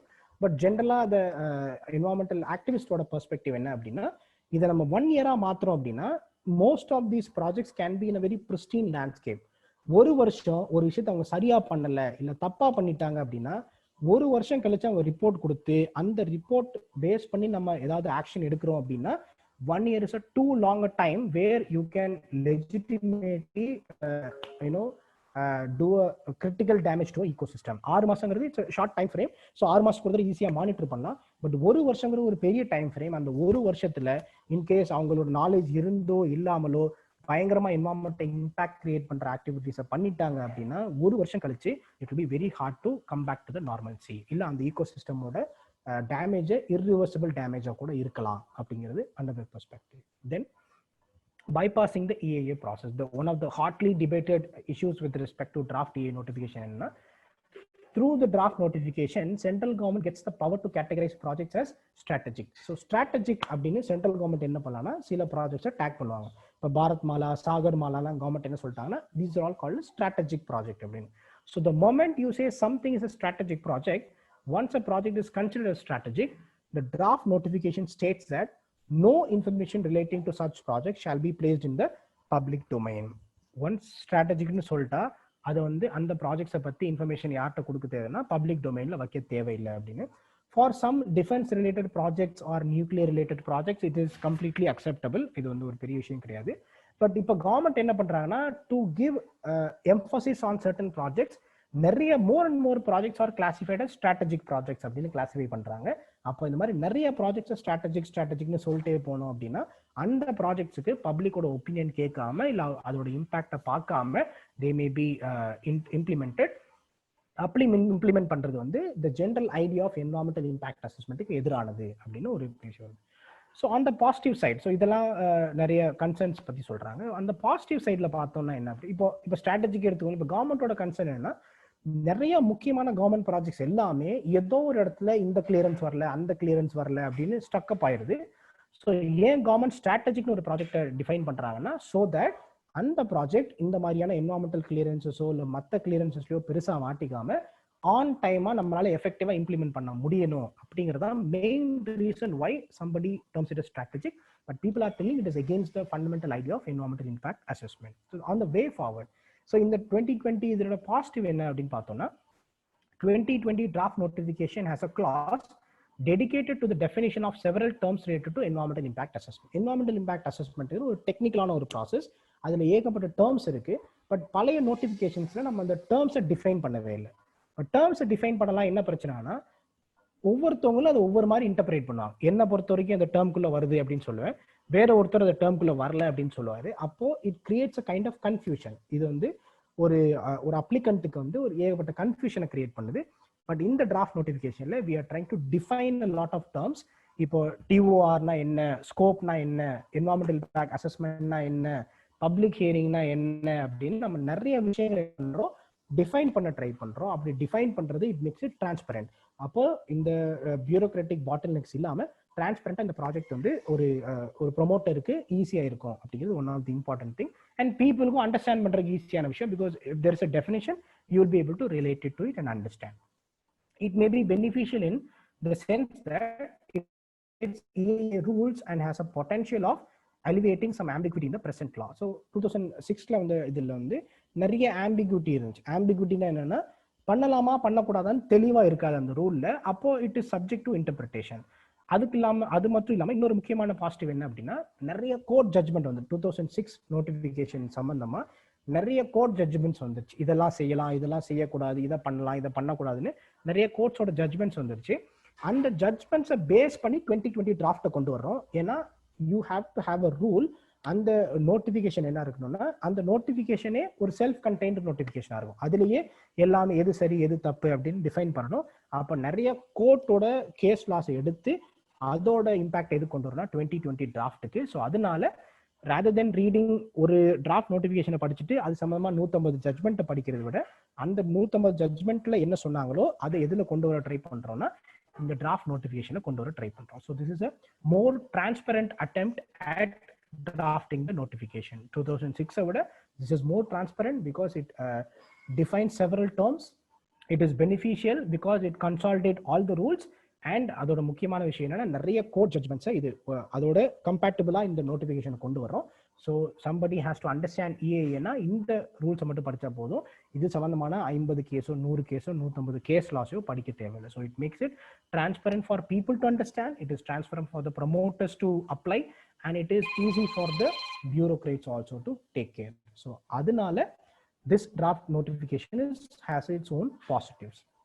So this is about draft environmental impact assessment. So இதில் இருக்க என்வரான்மெண்டல் இம்பாக்ட் அசஸ்மெண்ட்னா என்னன்னு பார்த்தோம், ஏன் அது ரொம்ப முக்கியம் அப்படின்னு பார்த்தோம். ஸோ அதோட ப்ராசஸ் எப்படி ஒர்க் ஆகுதுன்னு பார்த்தோம். அதில் என்னென்னலாம் ஹைலைட்டான ஒரு 2-3-4 பிரச்சனையை பற்றி மட்டும் பார்த்தோம். And what are the positives of the environmental impact assessment. So இதில் நீங்களே உங்களோட ஒப்பீனியனை ஃப்ரேம் பண்ணிக்கலாம். This will most probably help you in understanding what is this draft environmental impact assessment is all about. அதுக்கப்புறம் இப்போ அதுக்கான டைம் ஜூன்ல முடிஞ்சது. அதுக்கப்புறம் இப்போ டெல்லி ஹைகோர்ட் கூட அதோட டைம் ஆகஸ்ட் 11th வரைக்கும் எக்ஸ்டெண்ட் பண்ணாங்க. People can give their opinion on this draft notification அப்படின்னு. பிகாஸ் இந்த லாக்டவுன் டைம்ல வந்ததுனாலையும் இது ரொம்ப ஒரு சென்சிட்டிவான ஒரு topic அப்படிங்கிறனாலையும் it has become a very prominent thing in current affairs. So அதனால environmental impact draft environmental impact notification assessment notification 2020 is very very important for prelims, mains and interview. So இந்த இடத்துல we would like to talk about one incident. எதனால local கம்யூனிட்டியோட சே ரொம்ப முக்கியம் அப்படின்னு பார்த்தோம்னா, இந்தியாவில் we have an act called as Forest Rights Act, FRA அப்படின்னு ஒரு ஆக்ட் இருக்கு. அந்த ஃபாரஸ்ட் ரைட் ஆக்டை பொறுத்த வரைக்கும் என்னன்னா, local communities are custodians of many forest area. அப்படி ஃபாரஸ்ட் ஏரியாவில் ஒரு ப்ராஜெக்ட் பண்ணுறோன்னா அந்த லோக்கல் கம்யூனிட்டியோட கிராம் சபாஸில் என்ன பண்ணணும், பெர்மிஷன் வாங்கி தான் அந்த ப்ராஜெக்டை பண்ணணும் அப்படிங்கிறது ஃபாரஸ்ட் ரைட்ஸ் ஆக்ட்ஸில் இருக்குது. இந்தியாவில் one of the biggest investment opportunities என்ன அப்படின்னு பார்த்தோம் அப்படின்னா, வேதாந்தா என்ன பண்ணாங்க அப்படின்னா, நியாம்கிரி ஹில்ஸ் அப்படின்னு ஒடிசாவில் ஒரு ஹில் ரீஜன் இருக்குது. அந்த ஹில் ரீஜனில் நிறைய அலுமினியம் ரிசர்வ் இருக்குது, பாக்சைட் ரிசர்வ் இருக்குது. அந்த பாக்சைட் மைனிங் பண்ணுறதுக்காக சென்ட்ரல் கவர்மெண்ட் கிட்ட அப்ளை பண்ணி பெர்மிஷன் வாங்கினாங்க. சென்ட்ரல் கவர்மெண்ட் என்ன பண்ணிட்டாங்கன்னா, அந்த பெர்மிஷனை ரிஜெக்ட் பண்ணிட்டாங்க. சைட்டிங் அவங்க வந்து கிராம் சபாஸ்ல ப்ராப்பராக கேட்டு பெர்மிஷன் வாங்கலை அப்படின்னு சொல்லிட்டு. So that company went to supreme court. அந்த கம்பெனி சுப்ரீம் கோர்ட்டுக்கு போனாங்க. சுப்ரீம் கோர்ட் என்ன சொன்னாங்க அப்படின்னா, ப்ராப்பரா போய் கிராம சபா மீட்டிங்கை கண்டக்ட் பண்ணுங்க, லோக்கல் பீப்புளுக்கு இதுல விருப்பமா இல்லையான்னு கேளுங்க அப்படின்னு சொல்லிட்டு. ஸோ அப்போ என்ன பண்ணாங்கன்னா, ஒரு 12 வில்லேஜஸை சூஸ் பண்ணாங்க அந்த ரீஜன்ல. ஒரு 3 கிலோ நியாம்கிரி ஹில்ஸ்லேருந்து 3 கிலோமீட்டர் ரேடியஸ்ல இருக்கக்கூடிய ஒரு 12 வில்லேஜஸை சூஸ் பண்ணி, சுப்ரீம் கோர்ட் செட் இந்த 12 வில்லேஜஸோட முடிவை பொறுத்து தான் என்ன இருக்க போகுது அப்படின்னா, இந்த ப்ராஜெக்ட் செயல்படுத்தப்படுமா படாதா அப்படின்னு இருக்கு அப்படின்னு. வேதாந்தாவோட ஒரு பிக்கஸ்ட் ப்ராஜெக்ட், பெரிய எஃப்டிஐ இன்வெஸ்ட்மெண்ட் வரக்கூடிய ஒரு ப்ராஜெக்ட். ஒடிசா மைனிங் கார்பரேஷன் பயங்கர ஆர்வமா இருந்தாங்க இந்த ப்ராஜெக்டை கொண்டு வரணும் அப்படின்னு. It was suppose to take place in a place called Niyamgiri hills. இந்த நியாம்கிரி ஹில்ஸ்ங்கிறது அந்த இருக்கக்கூடிய ட்ரைபல் ஏரியாவுக்கு இந்த மொத்த ஹில்ஸையே நியாம்கிரி ராஜா அப்படின்னு நியாம் ராஜா அப்படின்னு சொல்றாங்க. அந்த மொத்த ஹில்லையே ஒரு கடவுளா வணங்குறாங்க. இப்போ என்னன்னா, ஆரம்பத்தில் இந்த ப்ராஜெக்ட் வந்தப்போ நிறைய பேர்கிட்ட லோக்கல் அத்தாரிட்டி என்ன சொல்லிட்டாங்கன்னா, இந்த மலையோட உச்சியில ஒரு சின்ன ஏரியால இந்த ப்ராஜெக்ட் வரப்போகுது அப்படின்னு நிறைய லோக்கல்ஸ்லாம் கையெழுத்து போட்டு அந்த ப்ராஜெக்டை அடுத்த ஸ்டெப்பு கொண்டு போனாங்க. But when the central government found இந்த ப்ராஜெக்ட் ப்ராப்பரா இந்த கிராம் சபாஸ் மீட்டிங் நடக்கலங்கிறப்ப தான் சென்ட்ரல் கவர்மெண்ட் ரிஜெக்ட் பண்ணாங்க.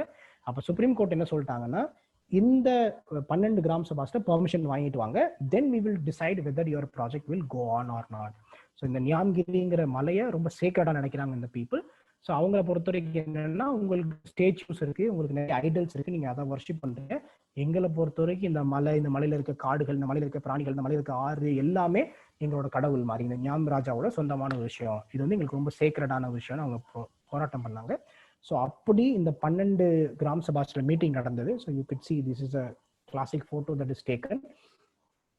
போலீஸ் பாதுகாப்பு இருந்தாங்க, extra like because generally it's an area that is riddle with Maoist activity இருக்கிற ஒரு ஏரியா, நக்சலைட் ஆக்டிவிட்டி இருக்கிற ஒரு ஏரியா. ஸோ நிறைய ஏற்பட்ட பாதுகாப்பு இருந்தாங்க. அண்ட் இப்போ நீங்க பாக்குறீங்க இந்த ட்ரைபல் பீப்புள், இந்த ட்ரைபல் பீப்புளோட வாய்ஸை கேட்கறதுக்காக சுப்ரீம் கோர்ட் ஆர்டர்ஸ் எடுத்துட்டு பெரிய பெரிய ஆஃபீஸர்ஸ்லாம் வந்தாங்க, வேதாந்தாவோட ரெப்ரஸன்டேட்டிவ்ஸ்லாம் வந்தாங்க. பட் இந்த 12 கிராம் சபாஸ் என்ன சொல்லிட்டாங்கன்னா, நியாம்கிரி ஹில்ஸ்ல பாக்சைட் மைனிங் பண்றதுக்கு நாங்க அலோவ் பண்ண மாட்டோம் அப்படின்னு சொல்லிட்டாங்க. So it is one of the flagship events in Indian environmental history. என்னன்னா, லோக்கல் பீப்புள் ஒரு மிகப்பெரிய எஃப்டிஐ இன்வெஸ்ட்மெண்ட்டை எங்களுக்கு தேவையில்லை அப்படின்னு புரிஞ்சுக்கிட்டு, இதோட இம்பாக்ட் வந்து எங்களோட லைஃப் ஸ்டைல, எங்களோட சோஷியல் லைஃபை இம்பாக்ட் பண்ணுது அப்படின்னு இந்த ப்ராஜெக்ட் தேவையில்லைன்னு சொல்லிட்டாங்க. So that project was subsequently dropped. Vedanta வந்து அங்கே ஒரு ரிஃபைனரி வச்சிருக்காங்க. ஸோ அந்த ஏரியாவில் இருக்கக்கூடிய மற்ற இடத்துல இருந்து அந்த வேதாந்தாவோட ரிஃபைனரிக்கு இன்னும் வேலை நடந்துட்டு தான் இருக்கு. பட் நியாம்கிரி ஹில்ஸ்ல மைனிங் ஃபார் பாக்ஸிங்கை வந்து பாக்சைட் வந்து தடுத்தது வந்து one of the flagship event. So this goes to show நம்மளோட ரைட்ஸ், நம்மளோட forest rights act, it's not exactly environmental impact அசஸ்மெண்ட்டோ இல்லை அதோட பப்ளிக் ஹியரிங்கோ கிடையாது. But this incident I want to share with you, Niyamgiri hills அப்படின்னு போட்டு பார்த்தீங்கன்னா வரும். ஸோ இது வந்து வேதாந்தாவோட ஒரு மிகப்பெரிய ப்ராஜெக்ட், ஒரு பெரிய எஃப்டிஐ இன்வெஸ்ட்மெண்ட் வரக்கூடிய ஒரு ப்ராஜெக்ட். ஒடிசா மைனிங் கார்பரேஷன் ஏகப்பட்ட முயற்சி பண்ணாங்க இந்த ப்ராஜெக்ட் வரணும் அப்படின்னு. But it is these voiceless tribal people who said no to the project. அதனால இந்த $multi-billion ப்ராஜெக்ட் வந்து ஸ்கிராப் ஆயிடுச்சு. So this is the importance. ஸோ இந்த ஃபோட்டோவில் நீங்கள் பார்க்குறீங்க, இந்த ஏரியாவில் இருக்க ஒரு ட்ரைபல் கம்யூனிட்டியை சேர்ந்தவர் அவரோட வாய்ஸ் சொல்கிறாரு, அதை வந்து சுப்ரீம் கோர்ட் அக்செப்ட் பண்ணிக்கிட்டாங்க, இந்த ப்ராஜெக்ட் வந்து ட்ராப் பண்ணப்பட்டது. So this is the importance of the people's voice on such a project. So இது வந்து எல்லா ப்ராஜெக்டும் பீப்புள் எதிர்க்கிறாங்க, அதனால அது எல்லாம் தப்பான ப்ராஜெக்ட்னு கிடையாது. But what is important is let the people have the knowledge about the projects. அவங்களோட வாய்ஸ் ரொம்ப முக்கியமானது. அப்படி இது it's not related to EIA, it is related to forest rights act, அதில் இருக்கக்கூடிய FRA ஆக்ட்ல இருக்கக்கூடிய கிராம் சபாவை பற்றி. But it is one of the classic cases in India environmental ஆக்டிவிசம்ல. அண்ட் இதுல வந்து நிறைய இதுல ஃபைட் பண்ண நிறைய என்வரான்மெண்ட், இதை கோஆர்டினேட் பண்ண நிறைய என்வரான்மெண்டல் ஆக்டிவிஸ்ட் வந்து வேர்ல்ட் லெவலில் நிறைய ப்ரைஸ்லாம் வாங்கினாங்க. Because it is a flagship event. இந்த ட்ரைபல் கம்யூனிட்டிஸ்க்கு அதோட இம்பாக்டை புரிய வச்சு இந்த ஒரு மிகப்பெரிய $multi-million ப்ராஜெக்ட்ஸை தடுத்தாங்க. ஸோ போஸ்கோ அப்படிங்கிறவங்க ஒடிசால இம்ப்ளிமெண்ட் பண்ண ட்ரை பண்ணாங்க. It also ended up with the same fate. Vedanta had a big plans in Nyamgiri Hills. It also ended up in the same fate. So this goes to show that people have rights over their land and resources. அவங்களோட voice வந்து ரொம்ப முக்கியம் அப்படின்னு. So this I just wanted to share along with draft environmental impact assessment notification. So now it's time for questions. People can ask questions.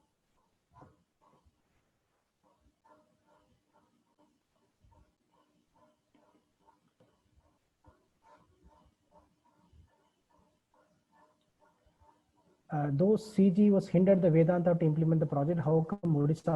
No, இல்லைங்க, supreme court சொல்றதுக்கு, central government சொல்றதுக்கு முன்னாடி ஒடிசா வந்து இது நிறைய ஒடிசா மைனிங் கார்பரேஷன் இது ஒரு பெரிய இன்வெஸ்ட்மெண்ட் ஆப்பர்ச்சுனிட்டியா நினைச்சு நிறைய புஷ் பண்ணாங்க. பட் அதுக்கப்புறம் பெர்மிஷன் கிடைக்கலங்கிறப்ப they couldn't do anything because but Odisha Mining Corporation was very interested to get this project up and running.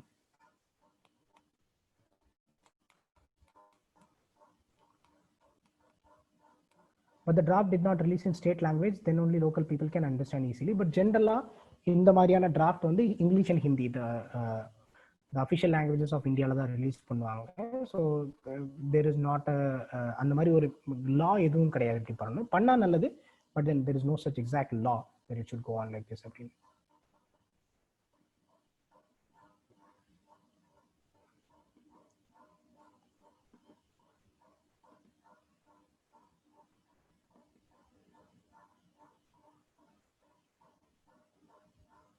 What will be the impact of EA in Vedanta Sterlite Copper? Vedanta Sterlite Copperங்கிறது already இருக்கிற ஒரு ப்ராஜெக்ட்டுங்க. Already இருக்கிற ஒரு ப்ராஜெக்ட்டுக்கு environmental impact assessment வந்து பண்ண மாட்டாங்க. It is only for proposed projects. Already இருக்கிற ப்ராஜெக்ட்டுக்கு அவங்க அந்த காலத்துல என்ன ரூல் இருந்துச்சோ அந்த ரூலை பேஸ் பண்ணி என்வரான்மெண்டல் இம்பாக்ட் அசஸ்மெண்ட் வாங்கியிருப்பாங்க.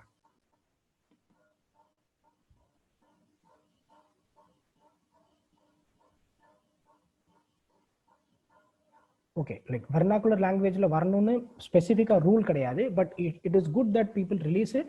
பட் ஆனால் வந்து ஸ்பெசிஃபிக்கா ரூல் கிடையாது. It's only Hindi and English you are suppose to give it. அதனால வெர்னாகுலர் லாங்குவேஜ் வரணும் ரூல்ஸ் கிடையாது. But as everybody is telling, as supreme court judges also observe, honourable supreme court judges, if it comes in vernacular language, it is obviously easy for people to understand it. But when we provide education to those tribals and those tribal people migrate for better job, then again these areas will be mined in future. So then giving education to tribal is good or bad? Giving education to tribals kandipa bad கிடையாது. It is definitely good. But what happens is that அவங்களோட ரிசோர்ஸஸை எந்த அளவுக்கு use பண்ணலாம், அதை வந்து அவங்களோட consensus எவ்வளவு முக்கியம், அவங்களோட சோஷியல் ஆட்டிடியூட் டுவர்ட்ஸ் ரிசோர்ஸ் எவ்வளவு முக்கியம் அப்படிங்கிறதுக்கு that's why I gave you that example. Who gives approval? Central government or state government environment authority. இதுல வந்து ப்ராஜெக்ட் A, B1, B2 நிறைய டெஃபினேஷன்ஸ் இருக்கு. அவ்வளோ ரொம்ப டெக்னிக்கலா தேவையில்லை. சில ப்ராஜெக்ட்ஸ்க்கு ஸ்டேட் கவர்மெண்ட் கொடுக்குறாங்க, சில ப்ராஜெக்ட் சென்ட்ரல் கவர்மெண்ட் கொடுக்குறாங்க. But you don't have to go through the category A, category B1, B2 அப்படின்னு நிறைய கேட்டகரிஸ் இருக்கு. But I don't think it is so much important.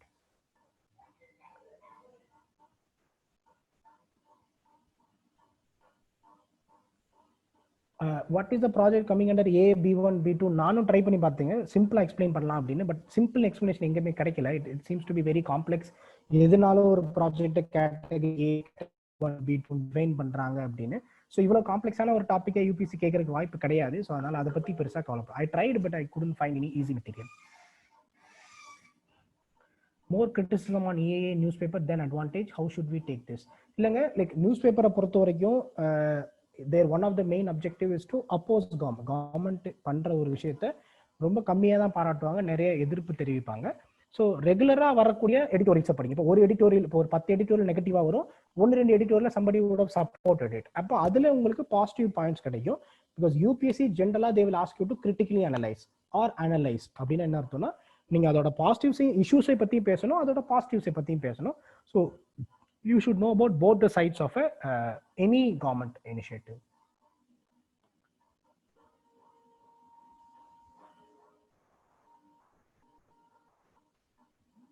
Is post facto approval is same as in principle approval?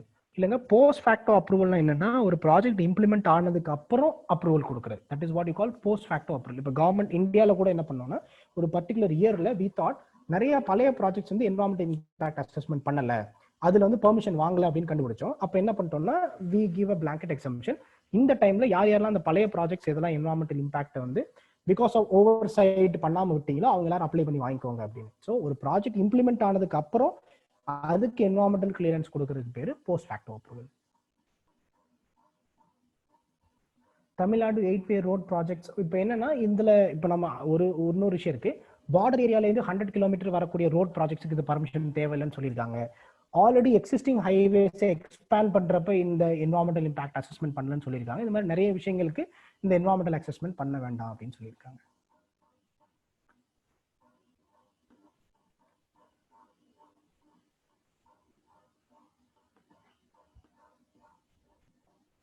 For existing project expansion need a. சில projects வந்து ஒரு குறிப்பிட்ட லெவலில் expand பண்ணுறாங்க, அந்த எக்ஸ்பேன்ஷனால என்வாரன்மெண்ட் அஃபெக்ட் ஆகும் அப்படின்னா அவங்க என்வாரன்மெண்டல் இம்பாக்ட் அசஸ்மெண்ட் அவசியம் வாங்கணும். But then there are lot of criteria why to do it. சின்ன சின்ன ப்ராஜெக்ட்ஸ் எக்ஸ்பேன்ஷனுக்கு கிடையாது, it should be a massive project. How many positives and negative points should we need in particular topic? என்னோட personal ஒப்பீனியன்னா 5 positive 5 negative. இல்ல negative ரொம்ப கம்மியா இருக்குன்னா ஒரு 3-4 நெகட்டிவ், ஒரு 7-8 பாசிட்டிவ். ஸோ டோட்டலா ஒரு 10 பாயிண்ட் அப்படிங்கிற லெவல்ல எந்த டாபிக்கா இருந்தாலும் 5 பாசிட்டிவ் 5 நெகட்டிவ் தெரிஞ்சிருச்சுன்னா நீங்க இன்டர்வியூ சரி மெயின்ஸும் சரி ஈஸியா சமாளிச்சிடலாம். That is the ideal 10 points. Sometimes 7 positive 3 negative தெரியும், இல்ல 3 பாசிட்டிவ் 7 நெகட்டிவ் தெரியலாம். It can be either way, but that is general idea. So இது வந்து டிராஃப்ட் தான், but we are not sure whether இந்த டிராஃப்ட் எவ்வளோ இம்ப்ளிமெண்ட் ஆக போகுது அப்படின்னு. பட் இந்த டிராஃப்ட் வந்து நோட்டிஃபிகேஷனாக வந்துருச்சு அப்படின்னா அப்போ வந்து கொஞ்சம் டீட்டெயிலாக தெரியணும். இப்போ டிராஃப்ட்னால I only highlight the major points, அது எப்படி இருக்குது அப்படின்னு சொல்லிட்டு. So this is the idea about environmental impact assessment. So time வந்து 8:40 ஆயிடுச்சு. How will questions be asked from draft EAA for prelims? Draft EAA for prelims இந்த EAA பற்றி கேட்காம இருக்கலாம். They might ask about 2006 EAA பற்றி கேட்கலாம். Consider the following statement regarding environmental impact assessment notification 2006. Number 1, people will be given 20 days time to express their opinion. Number 2, there will be a provision for post facto approval. அப்படின்னு AB கேட்டாங்கன்னா ரெண்டுமே தப்பு. ஏன்னா இது ரெண்டுமே எதுல இருக்குன்னா 2020 டிராஃப்ட்ல இருக்கு, it is not there in 2006 notification. So அதனால டிராஃப்டை பத்தி கேட்கறதுக்கான வாய்ப்புகள் ரொம்ப கம்மி. பட் மெயின்ஸ்ல கேட்கறதுக்கு நிறைய வாய்ப்பு இருக்கு. பட் ப்ரிலிம்ஸ்ல டிராஃப்டை பத்தி கேட்க வேண்டாம், but they might go back to 2006 notification and ask what is the existing rules அப்படின்னு கேட்கறதுக்கு வாய்ப்பு இருக்கு. Okay, so I think we have covered the topics. 8:40 ஆயிடுச்சு. So thank you very much. Good night. Next class oda we will wind up the environmental current affairs. So இப்போ இன்னைக்கு May June பார்த்துட்டோம். Next classல we will cover July and whatever is the remaining topics we will be able to cover. So அதோட we will complete it. So next topic with the next class we will complete the environmental current affairs for prelims 2020. I'll cover up to July. Okay, thank you very much. Have a good night, good day ahead. நான் உங்களுக்கு வந்து material ஒரு 10 நிமிஷத்துல I'll share it in the group.